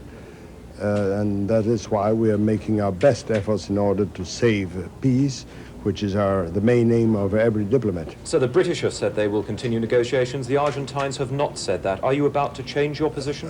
We haven't changed our position yet, but if there is an offer that could be discussed after the OAS meeting is finished, we can pay attention to that. So could I suggest that whatever happens at the OAS, it will not alter the British resolve?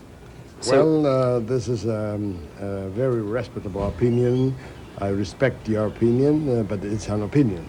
Do you think that it will come to more armed conflict, or do you think that negotiation... I think my own view is this, that is so unreasonable, so absurd to send 26 warships to the South Atlantic in order to settle a dispute that could be peacefully settled if all the rights and the sovereignty rights are attended, that the general international opinion will certainly change and see this British attitude as an irrational attitude.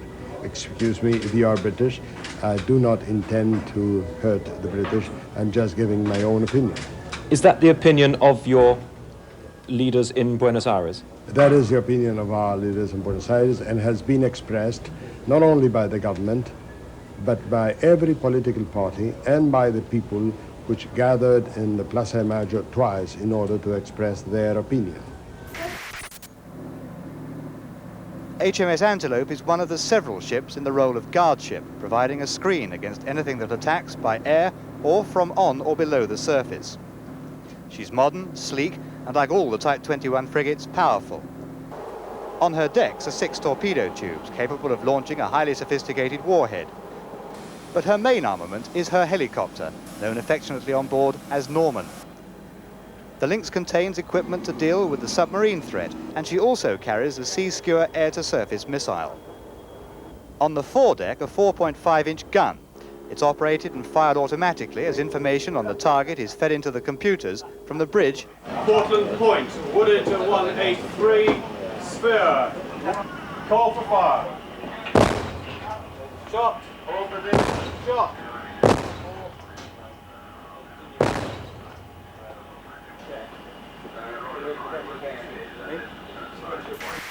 The Defence Ministry has never talked openly about where the British task force is or what it's doing.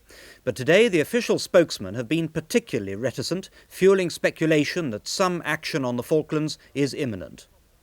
The carriers in the task force will probably keep some distance from the Falklands to keep out of range of Argentine planes and to stretch the abilities of the Argentine submarines. This could be the position tonight. With Argentine fighters able to operate some 700 miles out at sea, the British task force could be some 500 to 1,000 miles northeast of the Falklands. And with the Argentine Navy still thought to be within 200 miles of the Argentine coast, there seems no imminent likelihood of a sea battle. With thousands of Argentine troops defending the Falkland Islands, a full-scale frontal attack by British forces must still be seen as a last resort. But it is highly likely that small groups of special troops have already gone ashore. They could scout round the numerous inlets on the Falklands coast in the search for a landing ground not defended by Argentine troops. Another tempting target for Britain would be the airfield where those Argentine troops and their supplies are flown in. The airfield is away from the town and the civilian population, and if it could be put out of action, the Argentine garrison could be cut off. The Royal Air Force has already shown pictures of their Vulcan bombers converted from the nuclear bombing role to that of conventional bomber, and it's been speculated that they might be used in the South Atlantic. The RAF now refuse to say where the planes are. To reach the Falklands, they would have to fly the bombers from Ascension Island, refuelling them in mid-air. They could probably reach the target of Port Stanley Airport undetected and before Argentine fighters from the mainland could scramble to intercept them, Returning to Ascension Island, they would need to refuel in the air again. The Sea Harrier aircraft from the task force could fly in to bomb Port Stanley Runway 2, but that would mean the carriers themselves coming inside the range of the Argentine jets and risking a major battle with the Argentine forces. Although the British government is hinting at further use of force, it must also be trying to keep the loss of blood and equipment to a minimum until all hope of a diplomatic settlement is given up. There's been speculation, too, that Marines could storm ashore on an isolated part of the Falklands and erect a Union Jack. It could be attractive politically, but by putting British forces on the ground so close to the Argentine defenders, it must seriously increase the risk of bloodshed. But Mrs. Thatcher and her inner cabinet may now feel that nothing short of starting a real conflict will be enough to budge the Argentines from their determination to retain the sovereignty of the Falklands. With Britain's air exclusion zone about to be enforced and open conflict now an imminent possibility, Argentina is trying to take some preventive diplomatic action to stop Britain from tightening this screw even a little further. But that might not be very easy now. Britain is likely to argue at the Security Council that there is already a resolution dealing with the Falklands crisis on the table. Resolution 502, which calls for the withdrawal of Argentine forces from the islands and which has been studiously ignored by Argentina. And it's very difficult to avoid the impression here tonight that having failed to get any meaningful support from the Organization of American States and isolated by much of world sympathy, Argentina is playing for world sympathy now and trying to play for time. Trevor McDonald, News at 10 at the United Nations in New York. The new zone is designed to totally exclude all Argentine ships and planes from the area around the Falklands. In other words, to try to make the Argentine forces loosen their hold because of a shortage of supplies. Whether or not Britain is planning some sort of invasion of the Falklands at the same time is not clear. The first of Britain's declared zones was set up on April the 12th, the 200-mile ring round the Falklands patrolled by unseen British submarines. The threat of attack has been reasonably effective, except for 2 small Argentine auxiliaries thought to have got through. The second defensive zone was announced last Sunday, an air and sea zone round the British task force itself as it made its way through the South Atlantic. Threats to attack Argentine spy planes kept them away, and the Argentines may now have lost track of the fleet's position. And now as the fleet nears the Falklands waters, the zones are combined. Where the British ships will place themselves round the Falklands is not known, but at least one of the carriers might have to be to the west of the islands, between them and Argentina, to give its Harrier jump jets a forward platform for attacking any planes that try to break the blockade. The Harrier fighters are nimble aircraft with the extra ability of using their vertical jet thrust in mid-air to shake off their pursuers.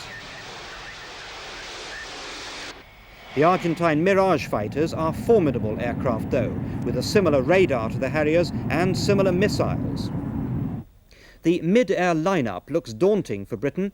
Argentina has some 60 Mirage-type aircraft compared to only 20 Sea Harriers in the British fleet, an apparent 3-to-1 Argentine advantage, but it may not be that bad. Availability of aircraft because of technical problems will be a major factor. At least half of the Argentine planes are likely to be unusable, but only a quarter of the Harriers might be out. That cuts the odds to 2-to-1, and in a recent exercise when the Sea Harriers were flying against a similar plane to the Mirage, the Harriers had twice the kill rate of the other plane, so in effect Britain's Harriers should have an even chance. Argentina has some 80 Skyhawk bombers too, but they are designed for operations over land, and particularly with the bad weather around the Falklands, they might not be usable against the British ships. And if they do go into action, some of the British ships are fitted with the Sea Dart missile, which can shoot down aircraft or even other missiles at a range of some 20 miles. While this blockade operation is what Britain has declared it will carry out, it is quite possible that a landing on the Falklands is planned too. The landing ship Fearless, believed to be with the task force, could well make for a beach on the main island.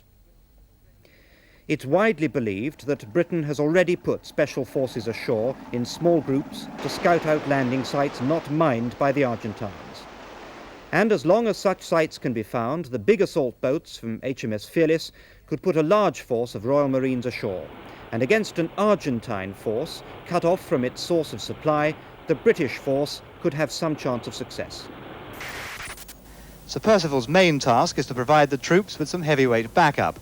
On her foredeck are 6 105mm guns, a commando battery in fact. Sir Percivale will be able to land the guns right behind the infantrymen going ashore, and in a way that can only be described as effective, help clear a path for them. The ship will also be the battery's floating headquarters, the nerve centre for the 350 Marines and soldiers who go with the big guns and see that they can do their job properly. On Sir Percivale's flight deck, 3 Gazelle helicopters. They will scout ahead for the battery, and if anything unwanted appears, the Gazelles have pods mounted to their sides to fire 3-inch rockets. Below deck, Sir Percivale is hardly spacious. The Knights are small ships, their space valuable. These cramped living quarters are normally not so full when the ships are going about their more normal duties of servicing the British Army in Germany and NATO's northern flank. But a quirk of history has worked in favour of the catering aboard, said to be the best in the fleet. Sir Percivale's 56 seamen are all Hong Kong Chinese, a relic of an old agreement with the colony. They work the ship, feed the men either English or Chinese food, and preserve their own community life on board. And despite the obvious communications problems, the ship's officers wouldn't have it any other way. Sir Percivale and her 5 colleagues might not be the most glamorous ships in the task force, but without them, any assault landing would be almost impossible. Jeremy Hans, British Television News, aboard Sir Percivale in the South Atlantic. Stand up for freedom. Stand up for democracy. That's what it's all about. The people over in the Argentine of Buenos Aires, they aren't elected by the people. They haven't got a parliament to go and answer to. I've got a parliament to answer to. We all have. And all the countries who are supporting us have parliaments elected by the people. And this is what this whole argument is all about. And if we do not re-establish international order, if we do not see that a wrong is righted, then there is a weakness in international order, and that is an interest that every country has, in every continent, all around the world. May the 1st, Saturday, this war at sea began for us at dawn on May Day.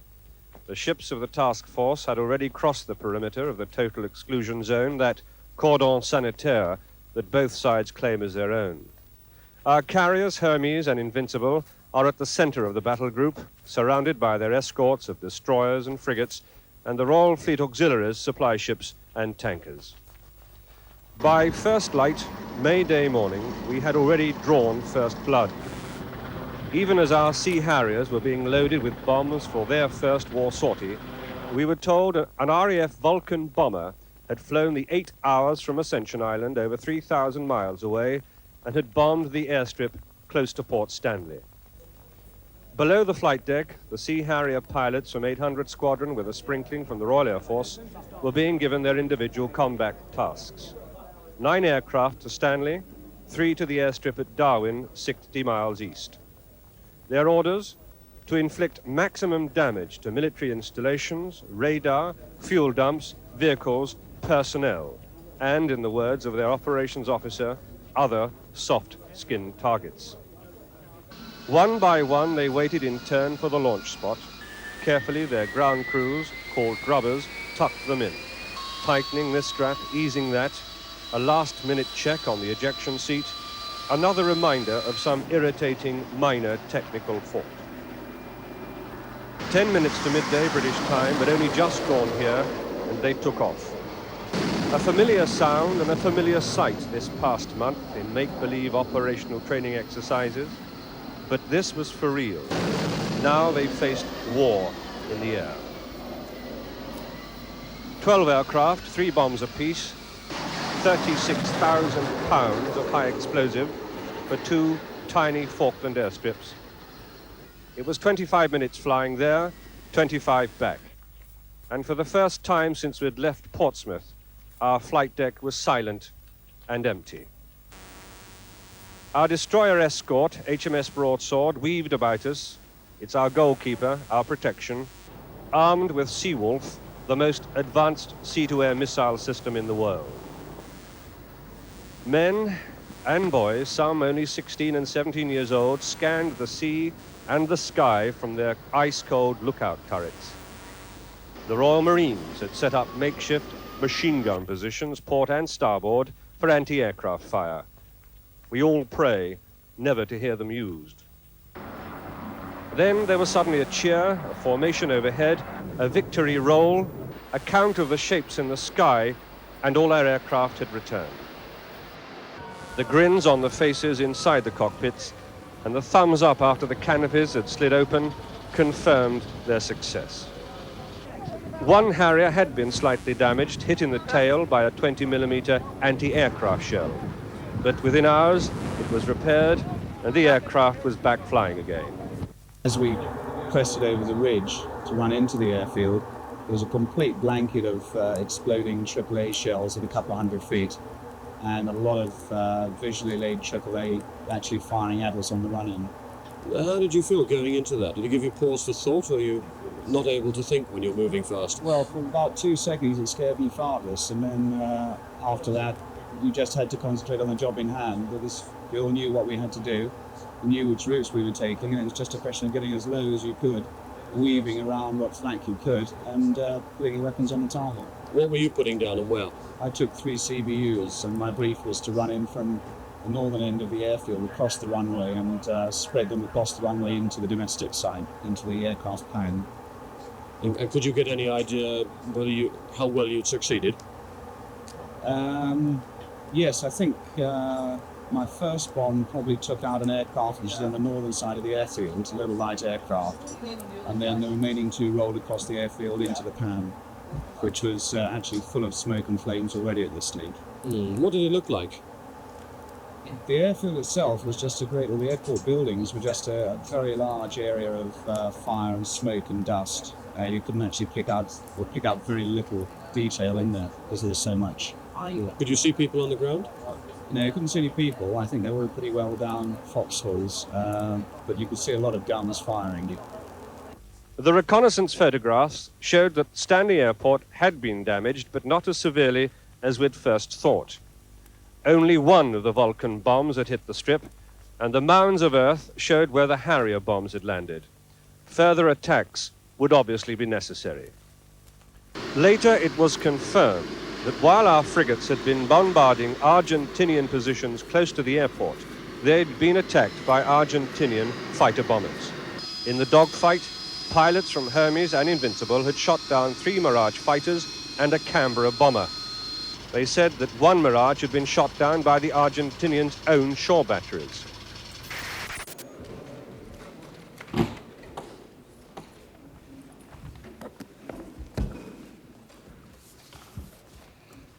Good morning, ladies and gentlemen. One statement, which, if I may read to you. As you know, yesterday before dawn, Vulcan aircraft attacked Port Stanley Airfield. Subsequently, there was a follow-up attack by a substantial number of Sea Harriers.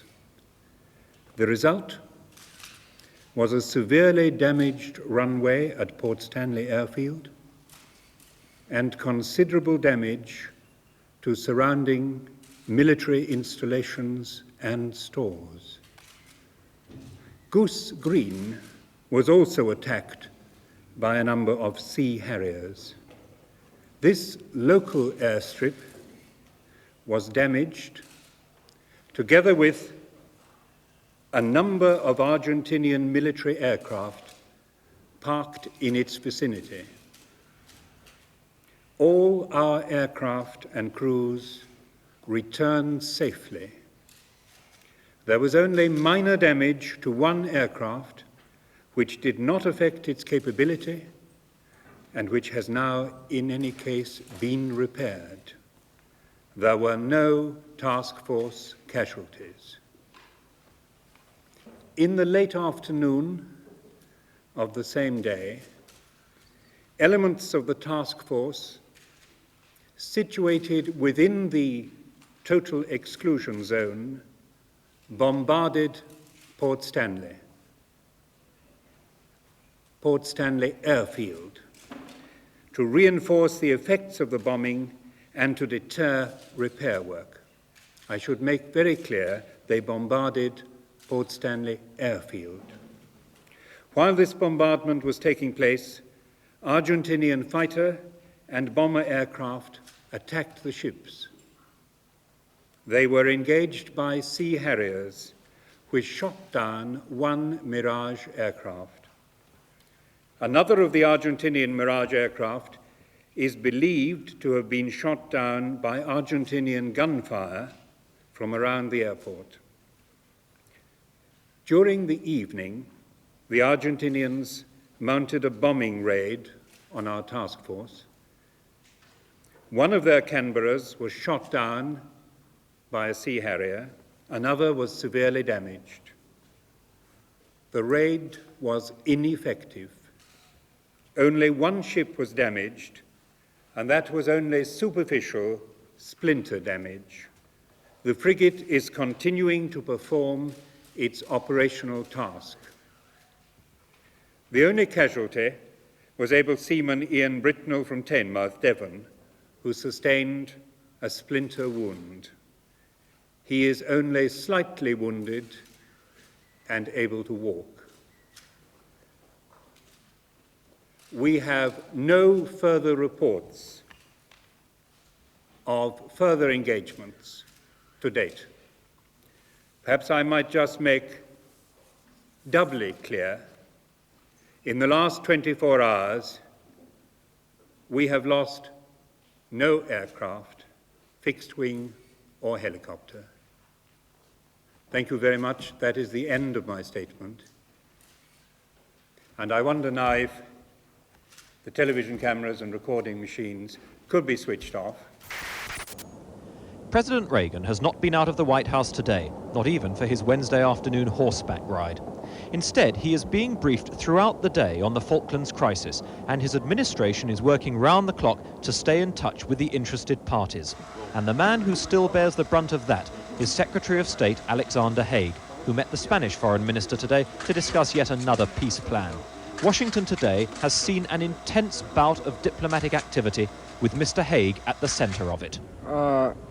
I think this is a very sensitive period in the crisis, and it serves no purpose for me to engage in public speculation about the situation, other than to underline once again the support of President Reagan for a political solution to this crisis, and as early as possible. Are you actively engaged in the process right now, Mr. Secretary? I've never been disengaged.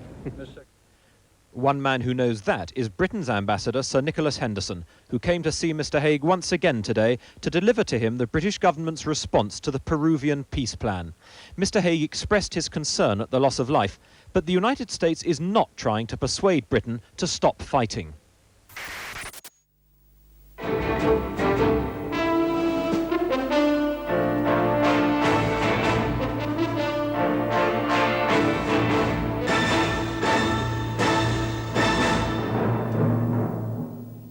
Argentina says Britain has sunk its cruiser. The Defense Secretary says Britain's got a right to invade the Falklands. Good evening. The Argentine Chiefs of Staff have reported on television in Buenos Aires tonight that their cruiser, General Belgrano, is presumed sunk after a British torpedo attack. They gave no word about her crew of 1,200 men. The weather there is bad and said to be freezing. The General Belgrano was Argentina's only cruiser, an elderly ship that some British naval experts are surprised was on a mission at all. She was attacked by a nuclear-powered submarine just outside the maritime exclusion zone off the South Falklands. The Minister of Defence in London says the cruiser and her escorts were a threat to British forces and had been dodging in and out of the zone. It's possible she may have been trying to see if a British assault force was on its way. From Buenos Aires, a report by Norman Rees. News of the probable loss of the General Belgrano was read to international journalists by a somber-faced Argentine government official. Sources here say that 5 Argentine ships have been searching for the badly damaged cruiser since it was hit by British torpedoes sometime yesterday. Reports of the sinking of the 13,000-ton vessel, the second biggest ship in Argentine's navy, has just been broadcast to the nation by Argentine television. The cruiser, built in the United States and a survivor of the Japanese attack on Pearl Harbor, had a crew of more than 1,000. There is no news of whether there are any survivors. The cruiser was hit while patrolling south of Estado Island off the southern tip of Argentina in some of the world's most inhospitable seas. It's the first loss of a naval ship the Argentines have admitted. And the question Argentines are asking tonight is why the British fleet attacked the cruiser when it was outside the total exclusion zone and was not defying the British blockade. Norman Rees, ITN in Buenos Aires. The Defence Secretary, Mr. John Nott, has said tonight that Britain has the right to invade the Falklands. He said it to our political editor, Glyn Mathias, at his news conference. He said military pressure was not an end in itself, but it would go on unless Argentina withdrew its forces. So it is our solemn purpose to achieve the military objectives to which reluctantly we have been compelled, using the minimum of force and with the least loss of life on both sides, commensurate, of course, with our overriding duty to defend our own ships, aircraft and men. I do not pretend that our forces face an easy task. Early success is certainly encouraging. We are confident that our mission will be successful, but we will never be overconfident, nor will we boast of our successes. In conclusion, perhaps I can quote the most famous of all our naval heroes, Admiral Nelson, who said before Trafalgar, I believe, that magnanimity in victory will be the main aim of the British fleet. Does the right to self-defence include the right to invade the island if necessary? We have always, from the very outset, said that we would operate in self-defence under Article 51 of the Charter. These islands are British. British people are on these islands, and certainly we have the right under Article 51 to recover them. So the right to invade the island would be included under self-defence, in your view? Most certainly, most certainly. Brazil says it will sell to Argentina an unspecified number of modern anti-submarine and naval reconnaissance planes. This morning, Latin America heard that Argentina's cruiser had been torpedoed. Soon afterwards, an Argentine patrol boat was sunk and another warship, possibly a corvette, was damaged by missiles from British helicopters. John Underwood has the details. The attack on the General Belgrano was said to be fully in accordance with the rules of engagement issued to British forces in the South Atlantic. We now know those rules of engagement are wide-ranging and allow the task force to attack any ships or aircraft that come close to the fleet. What happened yesterday was that Belgrano, along with its 2 escort vessels, came close to the edge of the 200-mile total exclusion zone. The pre-Second World War cruiser, which once survived the attack on Pearl Harbor, was not destined to have quite so much luck off the Falkland Islands. The Conqueror, a nuclear-powered hunter-killer submarine, which may have been tracking the Belgrano for several days, loosed off 2 torpedoes. They may have been guided Tigerfish torpedoes, but they may also have been standard Mark 8 weapons, which could have been fired in quick succession, hitting the elderly ship between the waterline and the keel. The ship was badly damaged, and it seems it may now have sunk. In the second incident, an Argentine naval auxiliary patrol boat opened fire on a Sea King helicopter.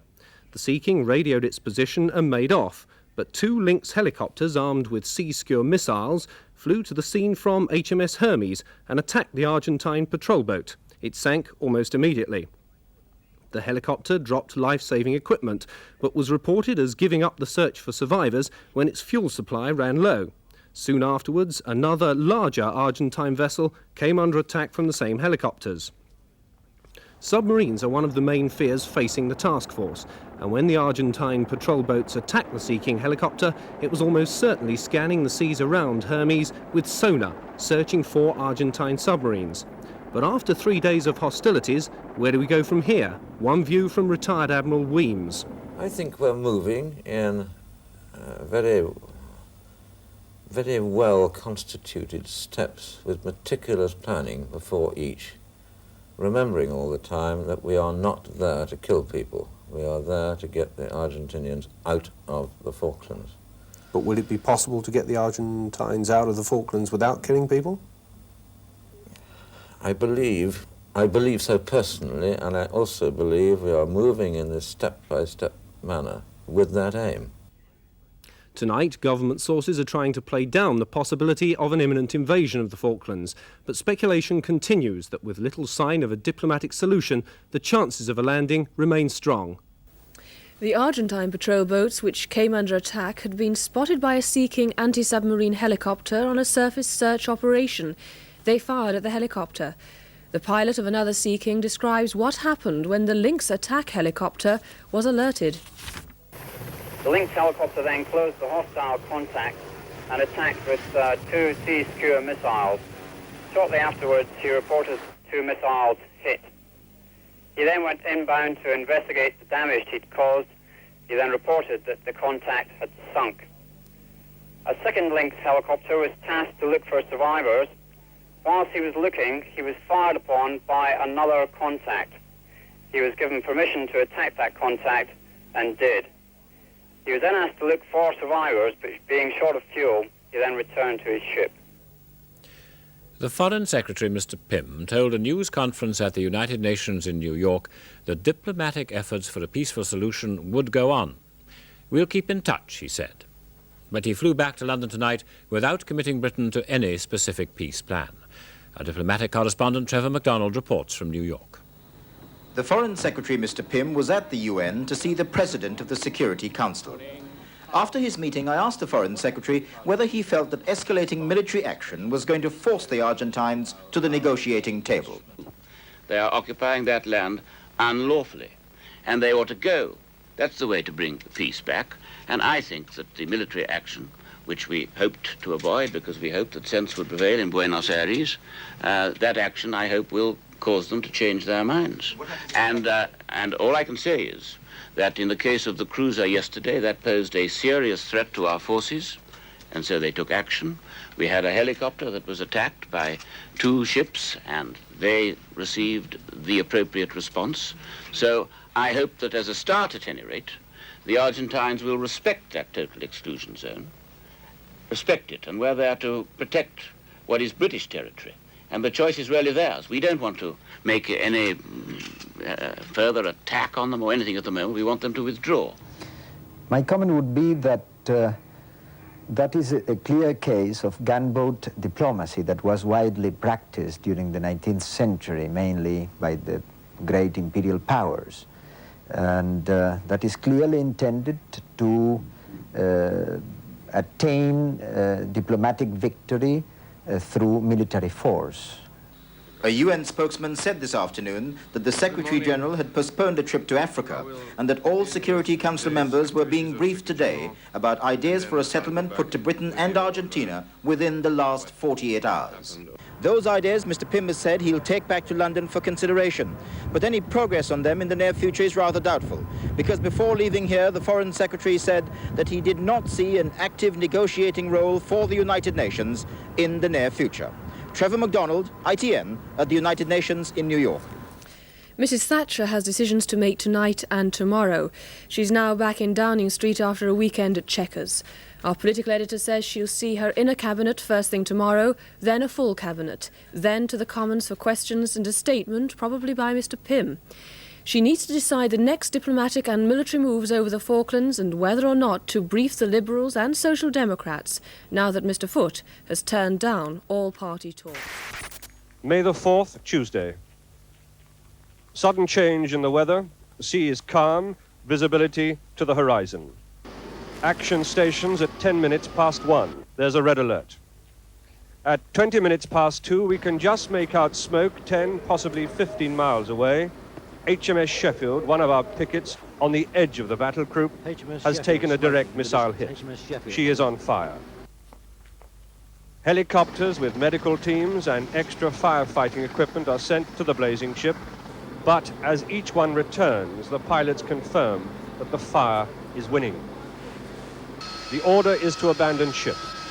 Smoke pouring from the hole in the starboard side, just above water level. Casualties are medevaced back aboard Hermes and other ships around us. They tell us the Exocet missile hit amidships, blasting upwards into the operations room and forwards into the galley. The missile's unspent rocket fuel turned the center of the ship into a fireball. Men are horribly burnt, made worse by the nylon and polyester overalls and trousers they were wearing. They say the ship was filled with smoke in 20 seconds. They couldn't see or breathe for the smoke. And without electrical power, the fire hoses didn't work. Survivors dozed where they could find space, crouched where they could in the darkness below deck. Many were shocked and disbelieving. They said we had no warning. Others saw the missile coming, but they had no time even to shout the alarm. The ship, they said, seemed to explode, and there was suddenly fire everywhere. I can tell you that we're talking about seconds to react rather than minutes. And I'm sure you will appreciate that a missile which comes in less than 12 feet off the deck at very high speed, many hundreds of miles an hour, gives us a very short time of response.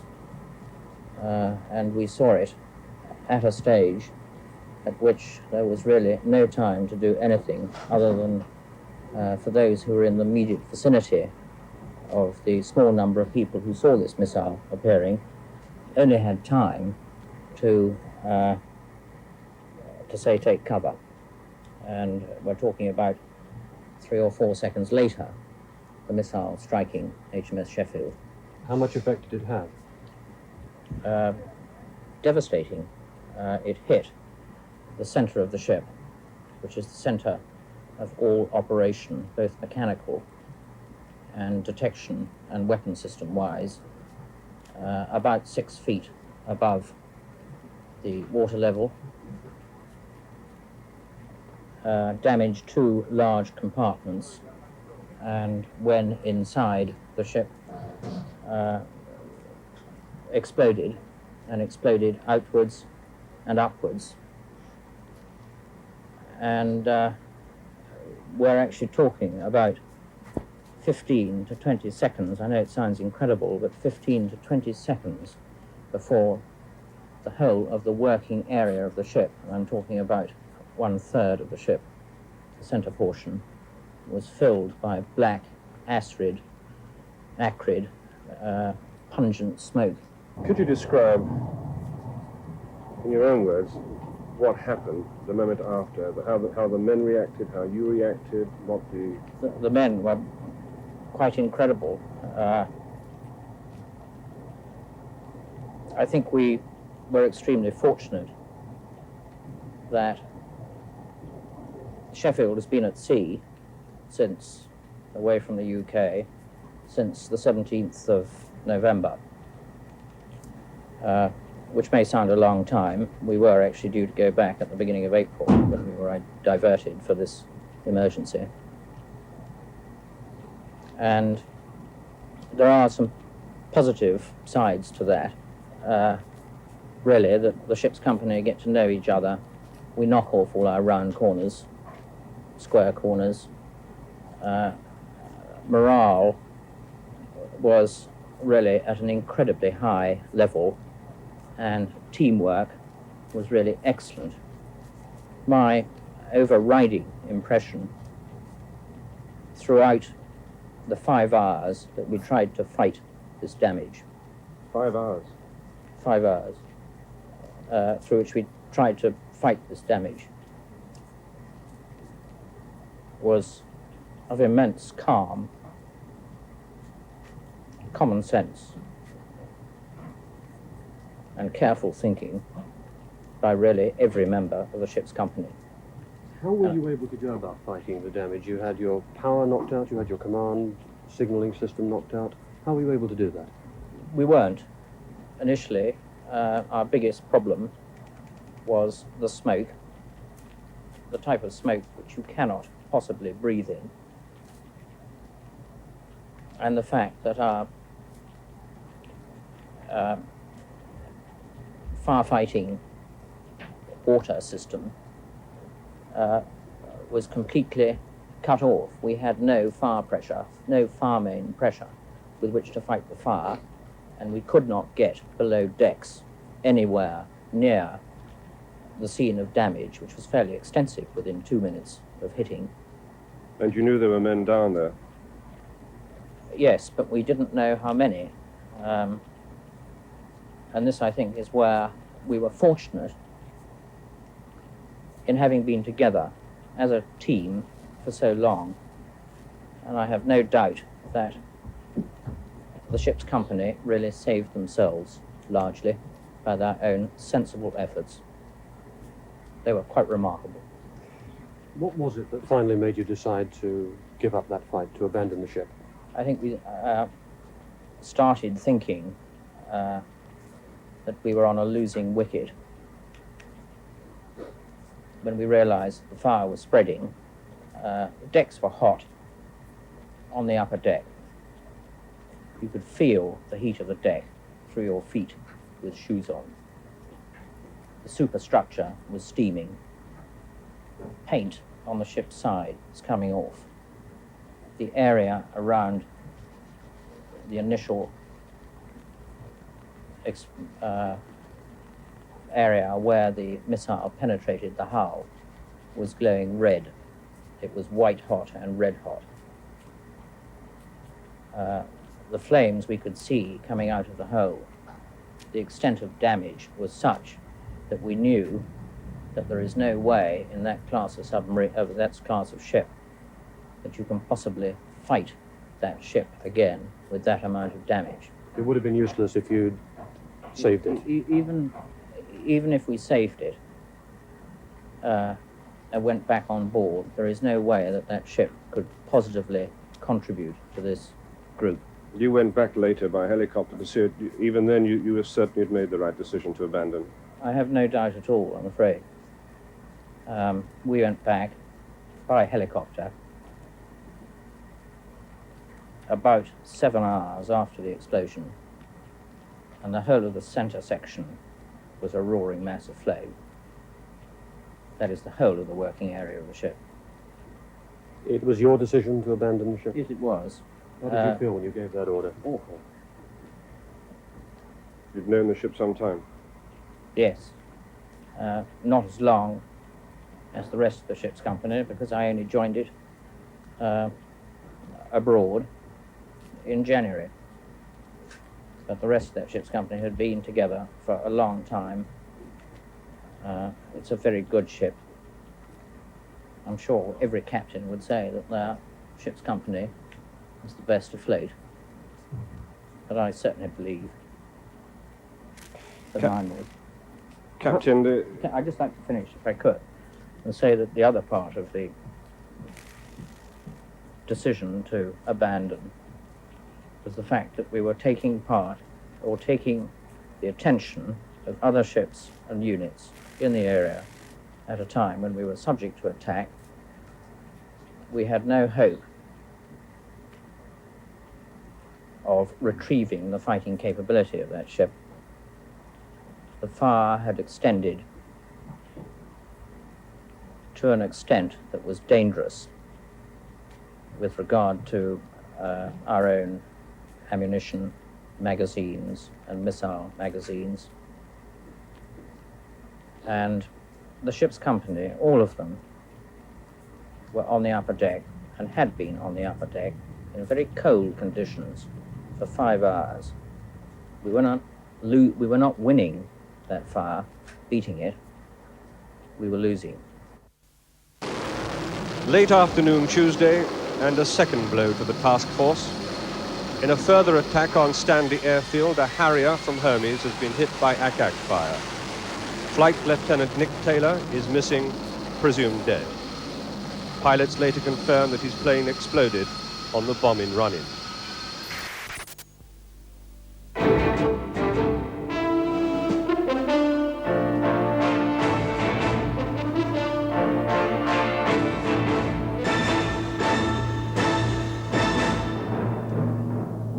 HMS Sheffield hit by Argentine missile, some casualties feared.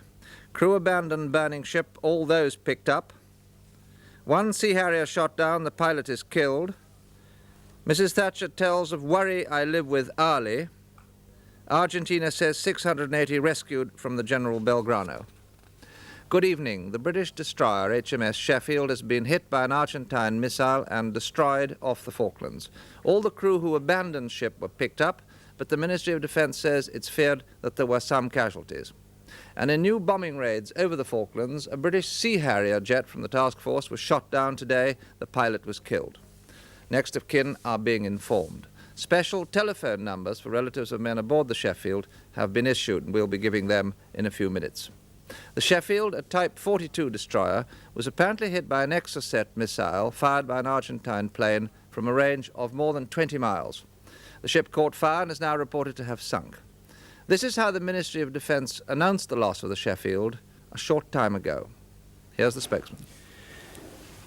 In the course of its duties within the total exclusion zone around the Falkland Islands, HMS Sheffield, a Type 42 destroyer, was attacked and hit late this afternoon by an Argentine missile. The ship caught fire, which spread out of control. When there was no longer any hope of saving the ship's company abandoned ship. All who abandoned her were picked up. It is feared that there have been a number of casualties, but we have no details of them yet. Next of kin will be informed first as soon as details are received.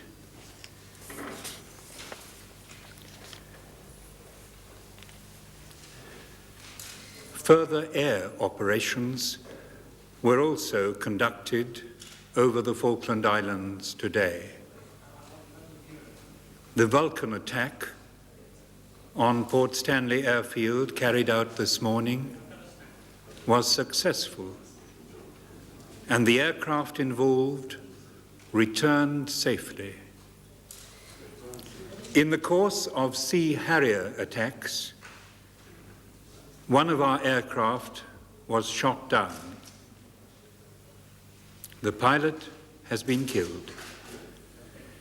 His name will be announced after we have confirmation that his next of kin have been informed.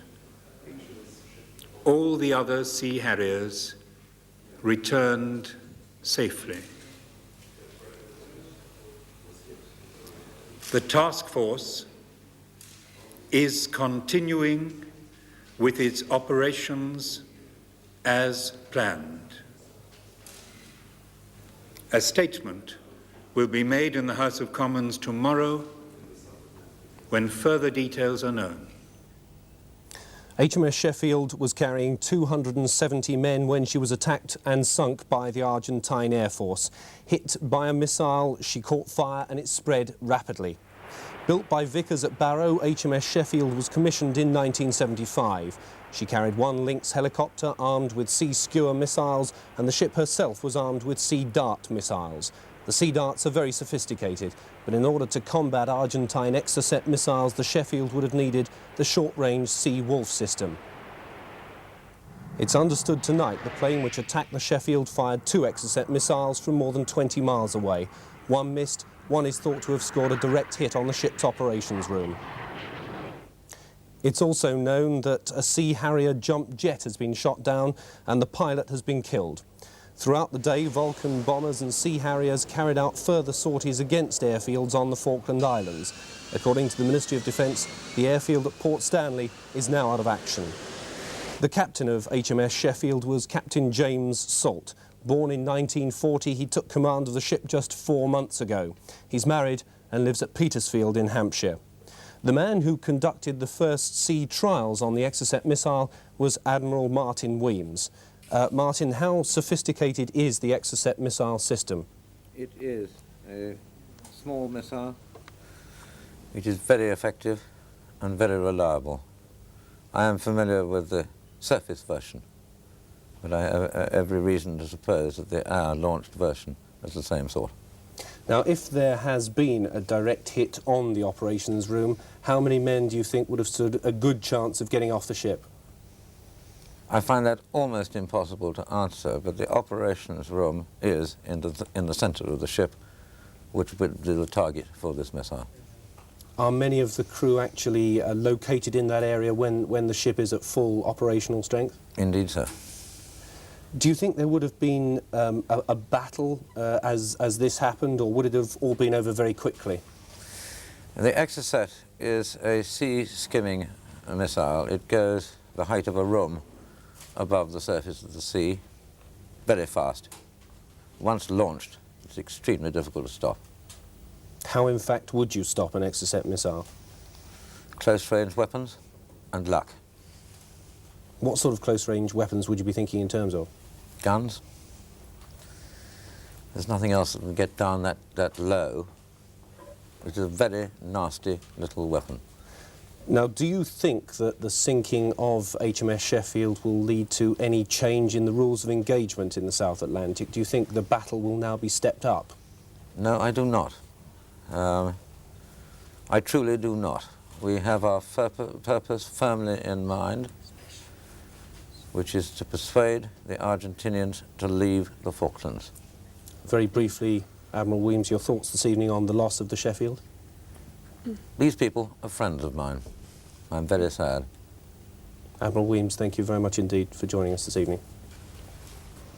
Now these are the special phone numbers for relatives of men from HMS Sheffield to ring for news. In London, 218-3253 or 4. The code from outside London is 01. In the Rosyth area, Inverkeithing 412191, the code is 0383. In the Faslane area, Helensburgh 71125, the code is 0436.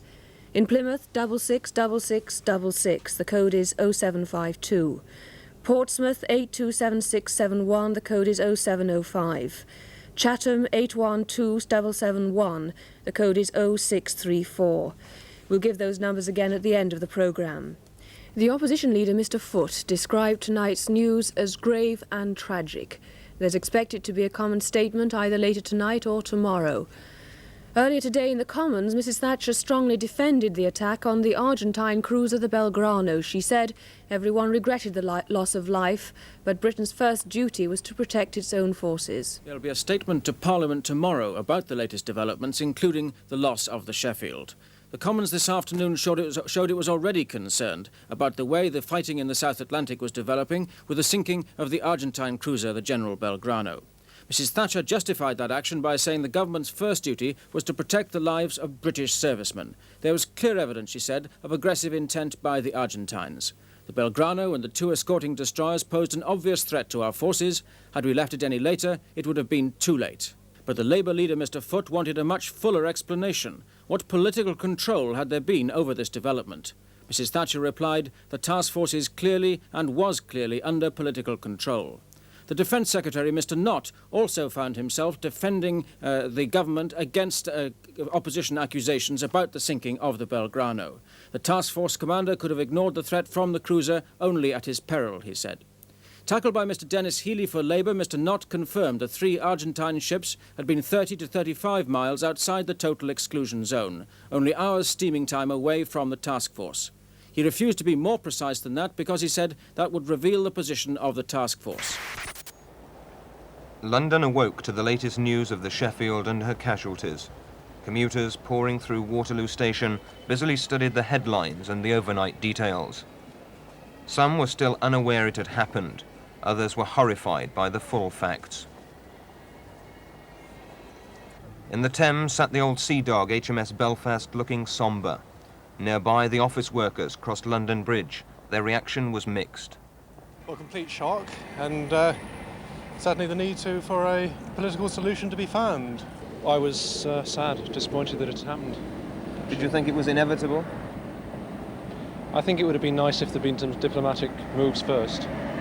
So I don't think it was inevitable, really. And I rather expected it would happen at some stage. I think it was inevitable when you have missiles like the Exocet. There's absolutely no escape from them. I think it was predictable. Obviously, we're very sad. Can we just ask you how you felt when you heard about HMS Sheffield? I thought it was a real waste. Silly, I mean, there's no need to fight a war.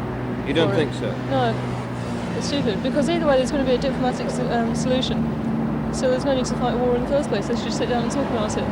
One of anger. Why was that? Because we should have taken more precipitate action. Do you not believe we have done already? I don't think we've done enough. I think we ought to go in a bit more strongly. And with the possibility of destroying the the areas from which the other planes were operating. While France are allowed to sell missiles like that to fascist countries, well, you can expect it. Pity the United Nations don't do something about it. It's just the lives, actually. That's the bit, you know, for a piece of land so far away. Seems very, very disappointing. Very sad. Greatly concerned. Did you think it was inevitable that something like that would happen? Yes, definitely. In Trafalgar Square, the attack was the main topic of conversation in a multitude of languages, and above the tourists towered Britain's greatest naval hero, Lord Nelson. Terry Lloyd, News at 1, Central London. The calls from distressed families for news about their men went on all night. The Nelson land base in the city is coordinating the operation for next of kin.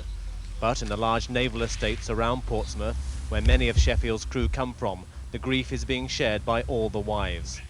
Karen Murphin's only source of information was on news bulletins. Many of the officers I spoke to are amazed that a missile from an aircraft could do such apparent damage. News bulletins are awaited keenly for further details. She last saw her husband in November. Since then, Kevin, who's a stoker, and his shipmates were in the Mediterranean before going to the Falklands.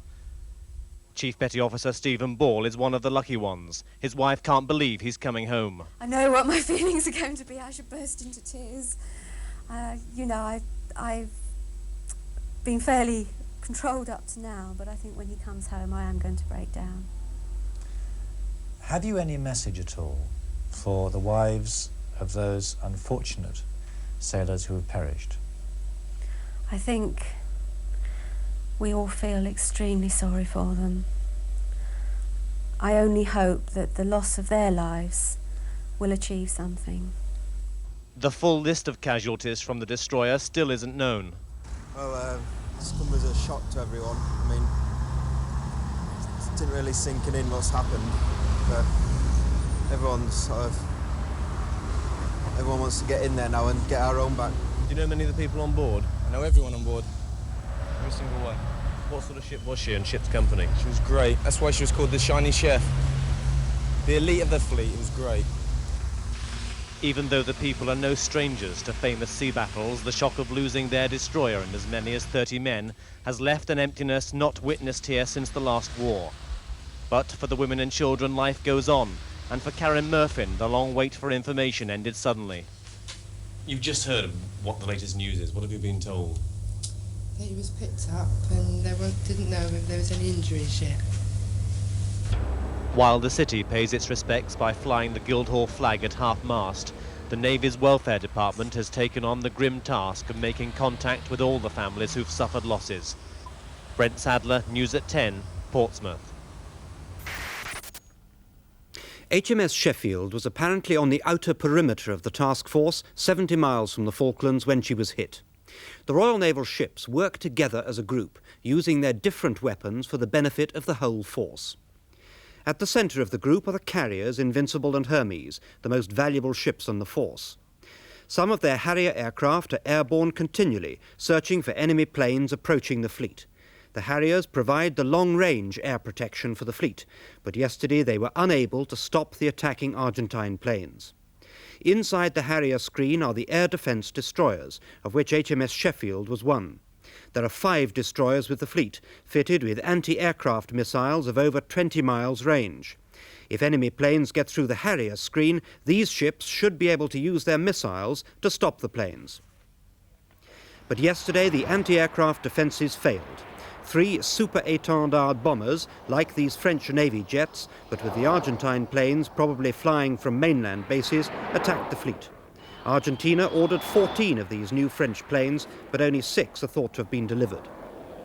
The planes were apparently spotted on task force radar 60 miles from the fleet, but the Sea Harriers couldn't stop the planes, which could have fired their missiles 40 miles from their target. Sheffield's Sea Dart defensive missiles didn't have the range to hit the planes that far away.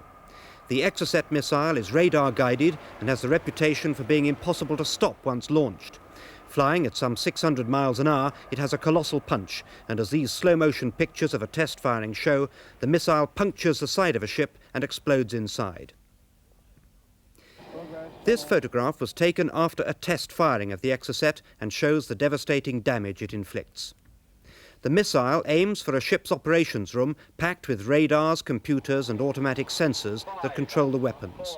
With the operations room hit, a ship is dead. HMS Sheffield was completed in 1974.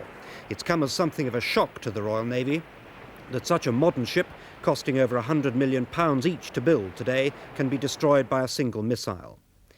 Sheffield tonight appears still to be afloat, which may mean the missile hit the superstructure, which is made of aluminium and apparently burned fiercely. Sheffield's defences against missiles were few. Her sea darts are ineffective against Exocet, and her electronics probably inadequate to jam the missile's radar. With adequate warning of the missile attack, she could have fired chaff into the air, clouds of aluminium foil, which to the missile looks like the target. One missile missed Sheffield yesterday, so chaff may have been used. One weapon that might have saved Sheffield is the new Seawolf anti-missile missile. Even it, though, is not proof against Exocet, and it's so new only 2 ships in the task force carry it. Both Argentine and Royal Naval ships in the Falklands zone carry the Exocet ship-launched missile, so the 2 navies are matched at that level. But the Argentine air-launched missiles are still clearly a threat, as are the 2 Argentine submarines said to be still shadowing the task force. There's no mistaking the feeling of desolation here. 10 of the dead came from the Portsmouth area, most from this naval married quarters at Gosport. Reverend Webb, you've had the job this morning of telling the women that their husbands are missing. What sort of a morning have you had? Very fruitful one in many ways. It's not a very nice task when you have to go out and tell somebody some bad news, but it's been marvellous to see the amount of support that these families have had from their own families, from neighbours, from friends, and really the strength of some of these ladies is really remarkable. The resilience is superb. One sees them, I think, accepting what they have to accept and being supported in a time that's obviously very difficult for them, and one we won't know the full effect of for some months yet, because obviously initially there is so much shock at what has happened. For the naval chaplain and the parish priest, it has been a long 24 hours informing relatives and counselling. Already several support groups have been set up. Many know their men are safe, but everyone shares in the sense of loss for those whose men are missing. We feel so sorry for them. It could have so easily been us. You know, I can't really begin to describe how I feel for them. And the anxious waiting goes on, with the fear that tomorrow might bring news of more deaths, more injuries. The war that seemed so far away is real enough now. Joan Thurkettle, News at 10, Gosport in Hampshire. 7th of May, Friday. Action stations again. We live half our lives now in these asbestos anti-flash, anti-burn masks. But after Sheffield's casualties, we don't complain. The weather has turned around again. We are in fog. The Met Officer says the Falklands has 5 days of fog a year, and this is the 6th. Visibility is less than 400 yards. Our Harriers cannot fly. Air activity has been reported over the Falklands, but if our aircraft take off in this weather, they'll probably not get back. Our standby Harriers wait on the flight deck, their engines running. The pilots praying they'll not be given the order to fly. We are on red alert again. Argentinian aircraft are approaching us 60 miles away, just beyond our envelope of fog. They are thought to be carrying the Exocet missile. An hour later, we are told that 2 Sea Harriers from HMS Invincible collided in the fog after takeoff. Both pilots are missing, presumed dead. The 8th of May, Saturday, the fog has lifted and we are allowed to overfly Sheffield.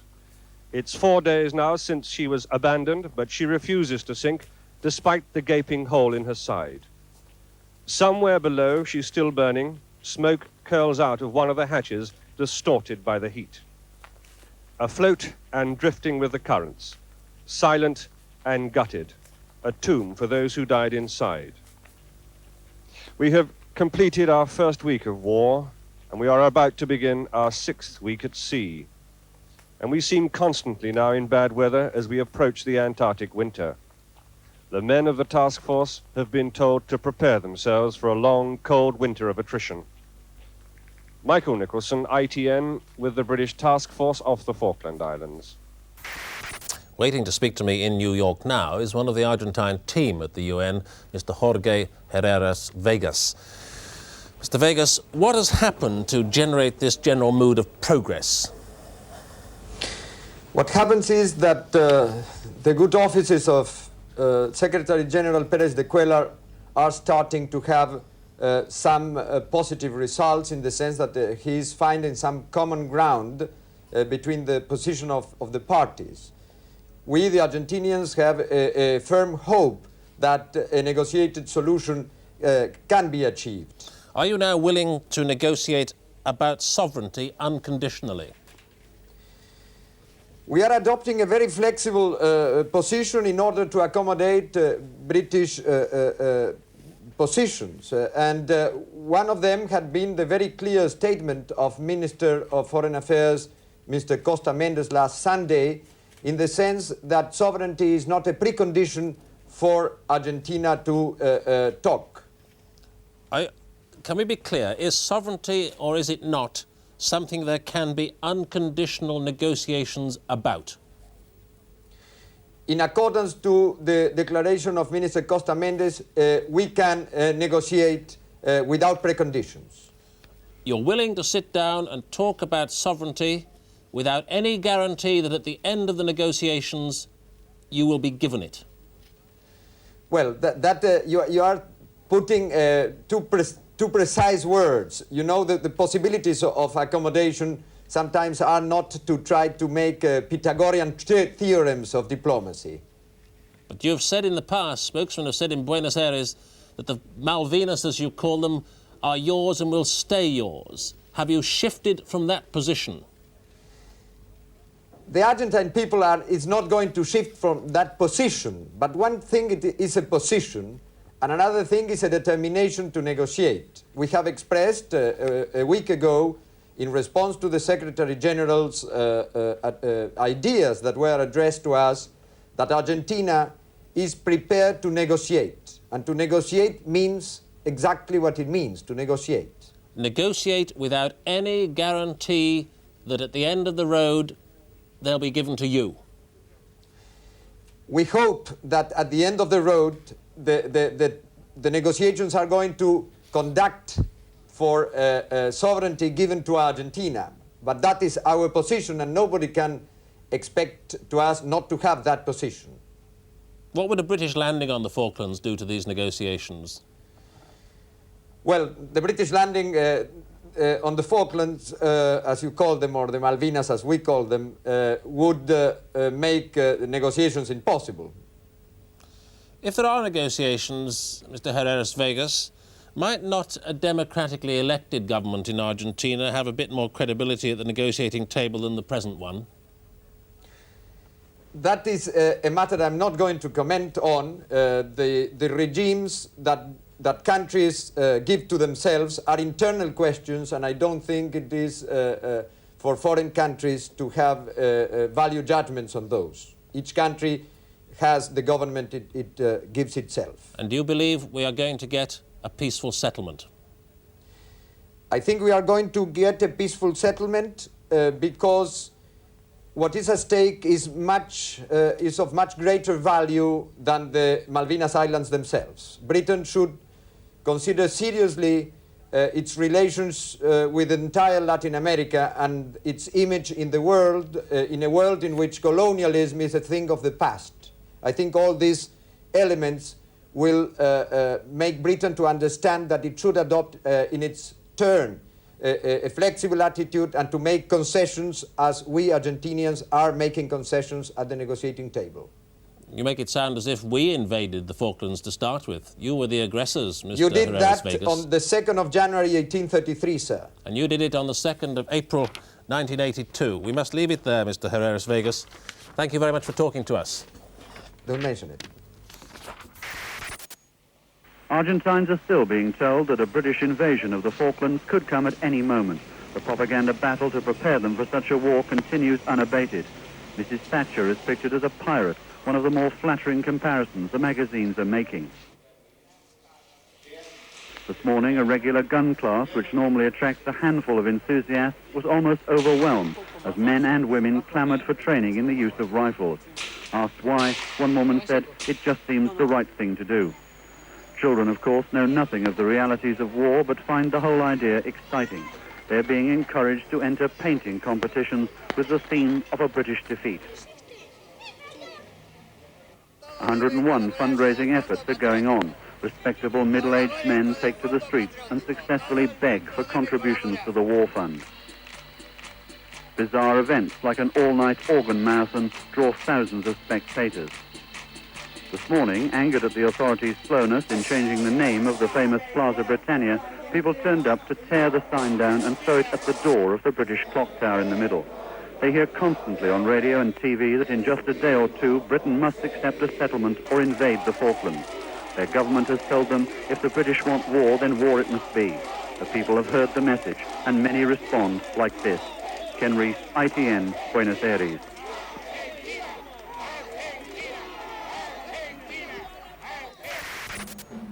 The march, which police estimated at some 2,000 strong, started from Tower Hill, went the length of Fleet Street and ended up near the river. Fleet Street was chosen so that letters protesting at what the marchers saw as the jingoistic attitude of the national press would be handed in at newspaper offices, as here at the Daily Express. At the meeting, the press, the government and the City of London were all attacked, with Mr. Reg Race, the Labour member for Harringay, claiming, to loud applause, that the Falkland Islands were not worth the life of a single man. It seems absurd! It is absurd for anybody to argue that we should fight over something that we are later prepared to concede. That is rationality, that is logic, that's what we should be fighting for. Another meeting is planned for next weekend. Ray Maloney, ITN, Fleet Street. Most of the commanders who we know personally and we know would be involved in this kind of action, we saw for 2 days camouflaging their capes, camouflaging their guns and equipment, painting the usual brown stripes over their patches of green, cleaning their guns, cleaning their pistols, the revolvers, all the bits of equipment were spread out on this large piece of deck. We knew there was something on. They wouldn't talk to us about it. We also knew from their helicopter pilots, because they were kind of giving us hints that something was on. And then, of course, we had confirmation ourselves, and we were told to stand by at minute's notice to get ourselves into our own gear, our own equipment. We carry a fair bit of it ourselves, to be transferred to one of the smaller ships that was going to take us and the commanders close inland. What was the mood on board the destroyer as you approached Pebble Island in the darkness? Well, it's a lot of these guys, of course, have seen the island before, not quite as close as they saw it yesterday. I mean, we literally were within almost stone-throwing distance. We could actually see the outline of the settlement that is kind of between the high mountain behind and the shore. We could actually see the houses. And, of course, there was a great deal of excitement, a certain amount of apprehension, because we didn't know whether we could be seen ourselves. It was a bright night. The ship, we thought, would be clearly seen in the moonlight. Obviously, it wasn't, and we didn't know, of course, what kind of inshore artillery the Argentinians had. All we knew was that the men were now ashore, that the artillery spotter was in position. He had told us, and we could hear his voice quite clearly in our operations room. We could hear him guiding the commandos in. We could hear him getting our guns into position, giving them coordinates, and quite clearly, minute by minute, as he was talking, his voice was becoming more tense, and it was becoming higher, until when the gun started our first salvo, the man was obviously shouting into his radio transmitter over the noise of the shells landing. You said it was a very clear night. Why then were the commandos so keen for flares to be sent up? Well, it was, as I said, it was a clear night, but these men were working in conditions which I can't even begin to describe. It was explained to me by the gunnery officer that one of the reasons for using these shells is not simply to illuminate a target, but often to blind those people who are guarding the target. Now, you see, the commanders were coming in knowing exactly what they were after, exactly where these aircraft were placed. But they also knew that these aircraft were prized things by the Argentinians, were being very closely guarded. So they had to somehow distract the attention of the Argentinian guards. One way to do it was a naval bombardment. But of course we were confined there because the civilian houses were so close nearby, we couldn't bombard the actual target itself. So we had to get their attention away from the target. One way was to bombard. The second way was to create the dazzling flares, which according to the commanders later actually did dazzle the guards. Has there been any indication from the men who took part in the raid of the state of readiness of the Argentine troops they encountered? Well, they were caught by surprise. That we know. They were caught completely by surprise, which is some token of the kind of efficiency that was going on last night. To have got those troops ashore by helicopters. Obviously, they were landed downwind from the Argentinians, so that the noise of the gale, and there was quite a gale, force 9 last night. So most of the helicopter noise was taken away from the Argentinians by the wind, but to have got them ashore in helicopters and for us to get so close without being detected was some measure of the efficiency of the operation. How exactly did the men on the destroyer and other ships in the task force hear that the raid had been a success, and what was their reaction when they got the news? Yes, well, we were still on the destroyer, of course, and it was piped to the men. I mean, the men on deck saw it all, of course, the gunnery crews and the spotters and the ACAC, the Hurricane ACAC men, they all saw it happening as we did. The men below in the engine rooms and the operations room, it was piped to them, and there was a fair old cheer. I imagine the same kind of cheer went up on all the ships in the task force when it was piped to them. It was quite a morale booster. The Prime Minister didn't get back to Downing Street till just before 1 this morning. She was in bed about 2 o'clock. She was up again at 6:30 this morning, as she has every morning since the crisis started. With officials, she worked over the long telegram which had arrived overnight from Sir Anthony Parsons, giving the Argentines first response to Britain's proposals. At 9:30, Mrs. Thatcher chaired an hour-long meeting of her inner cabinet. They endorsed her view that the first response from the Argentines didn't offer much hope. 10:40, and the Prime Minister had an early opportunity to give the government's reaction. She had agreed some time ago to be the guest of one of her favourite interviewers. Mrs. Thatcher told Jimmy Young that first indications of the Argentine response were not very encouraging.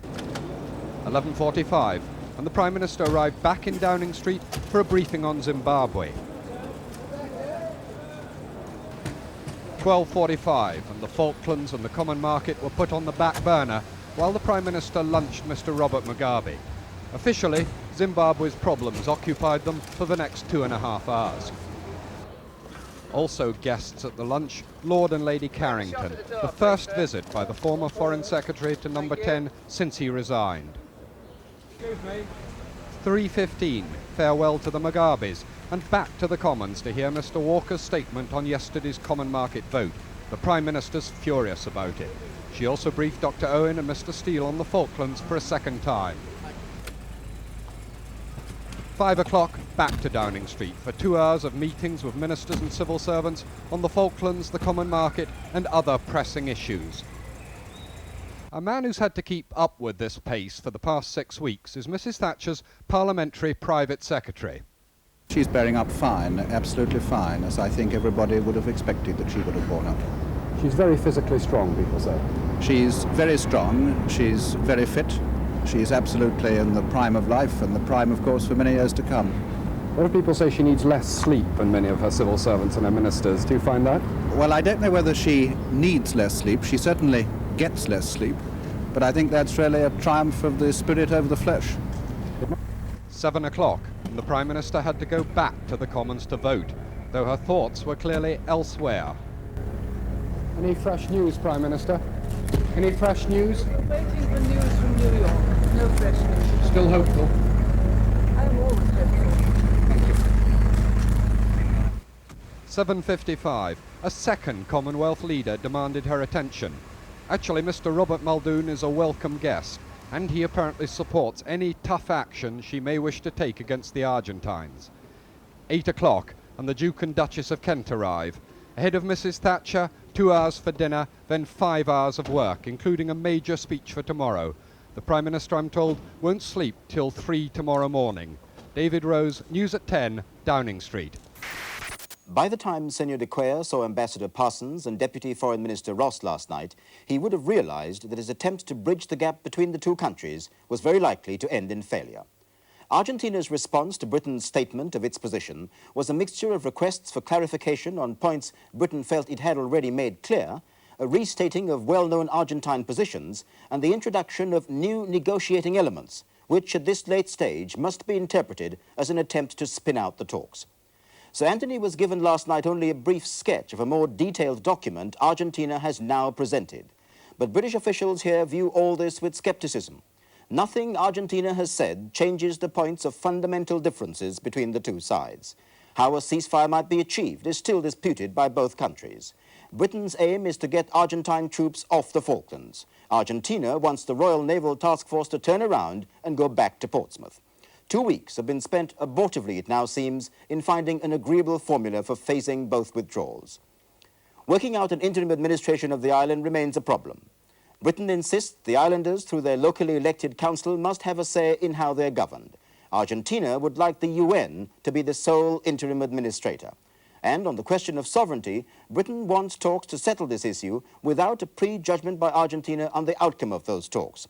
Argentina clings to the idea that sovereignty must be that country's ultimate goal.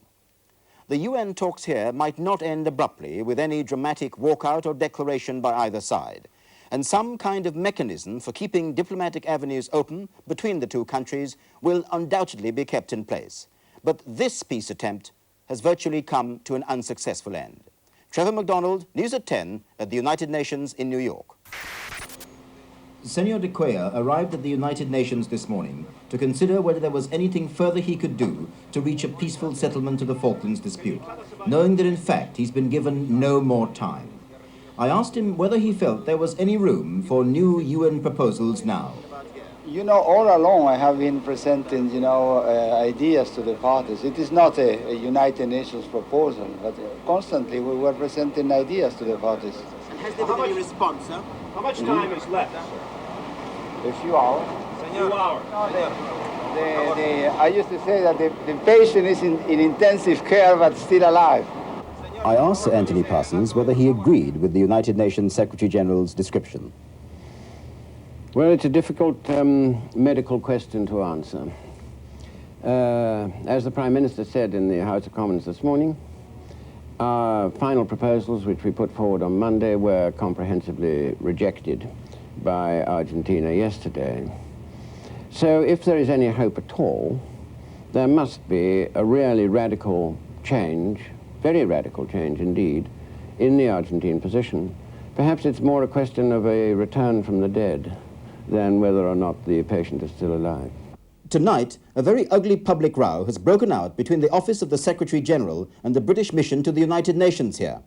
The British Mission put out a statement earlier today designed to explain, according to them, the background to the breakdown of the talks.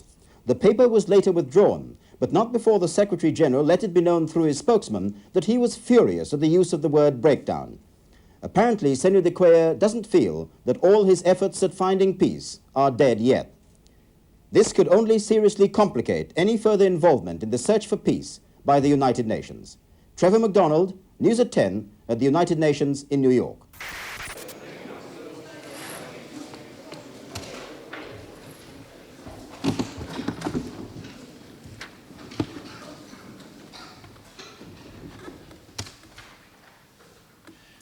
I have one short statement to make, after which I will not be answering any questions.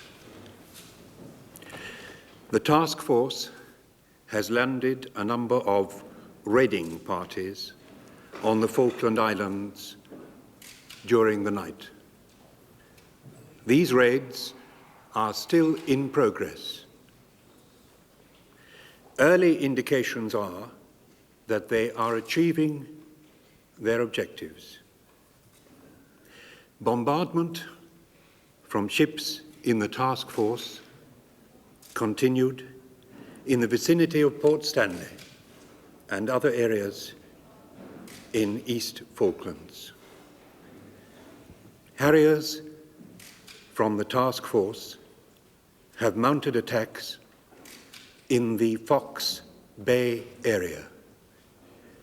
All these activities have been directed against Argentine military targets, including fuel and ammunition dumps and military stores.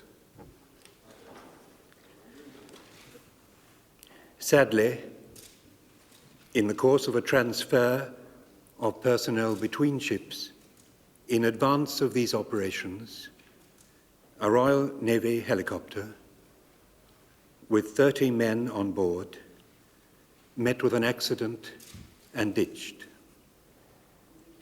9 of those on board were rescued. 1 dead body was recovered. 20 are missing, presumed dead. The next of kin have been informed. Thank you.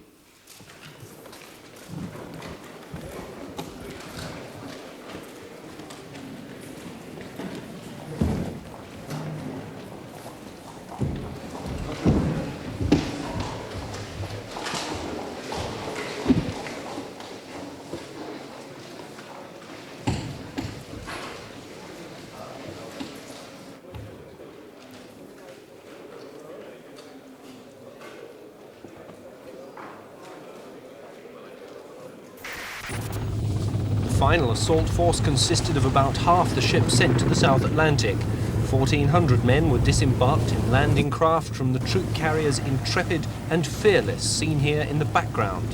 Men of 4-0, 4-2 and 4-5 Commando, along with the 2nd and 3rd Parachute Regiments, had begun the Falklands landing. When the landing force reached the entrance to Port San Carlos, it split into 2. The frigates and destroyers stayed in Falkland Sound, ready to engage Argentine aircraft. The landing parties moved into the fjord itself. 2,500 men from the Canberra were also used to strengthen the bridgehead. Before the landing, they slept. As dawn broke on the 21st of May, they disembarked, camouflaged, carrying their packs, and in some cases mortars, rifles, machine guns, or anti-tank rockets. Heavy equipment was also brought ashore, including Rapier missile launchers, howitzers, and Scimitar and Scorpion tanks. Jeremy Hands takes up the story.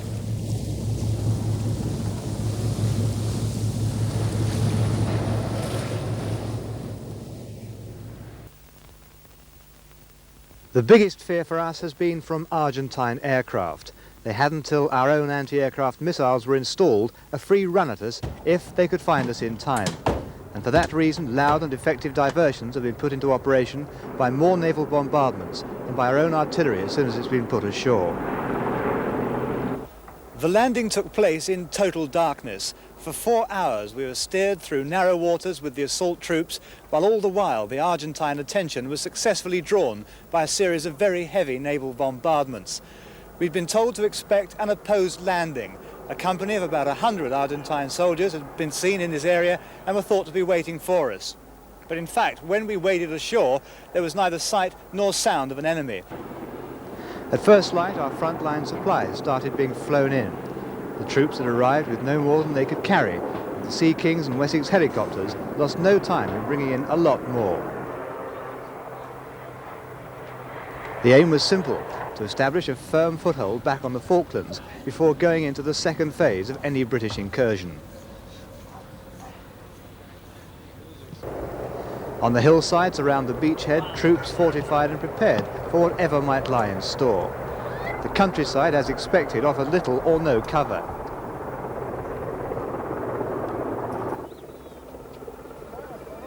Natural contours of the land and sheep station facilities, if they exist, otherwise it's just a hostile environment in almost every sense of the word. The troops were fighting a battle that they hadn't expected would be quite so severe. The locals, though, had seen it all before and are seeing it now with a sense of continuing bewilderment. The Argentines have visited them, either can't read English or decided to let things be. but the Falklanders were quick to lend a hand when the British wanted help with shifting their ammunition and other frontline stores. But even as the Union Jack was being raised by the Royal Marines, the battle for the Falklands seemed to be only just beginning. Jeremy Hand's British Television News on the Falklands.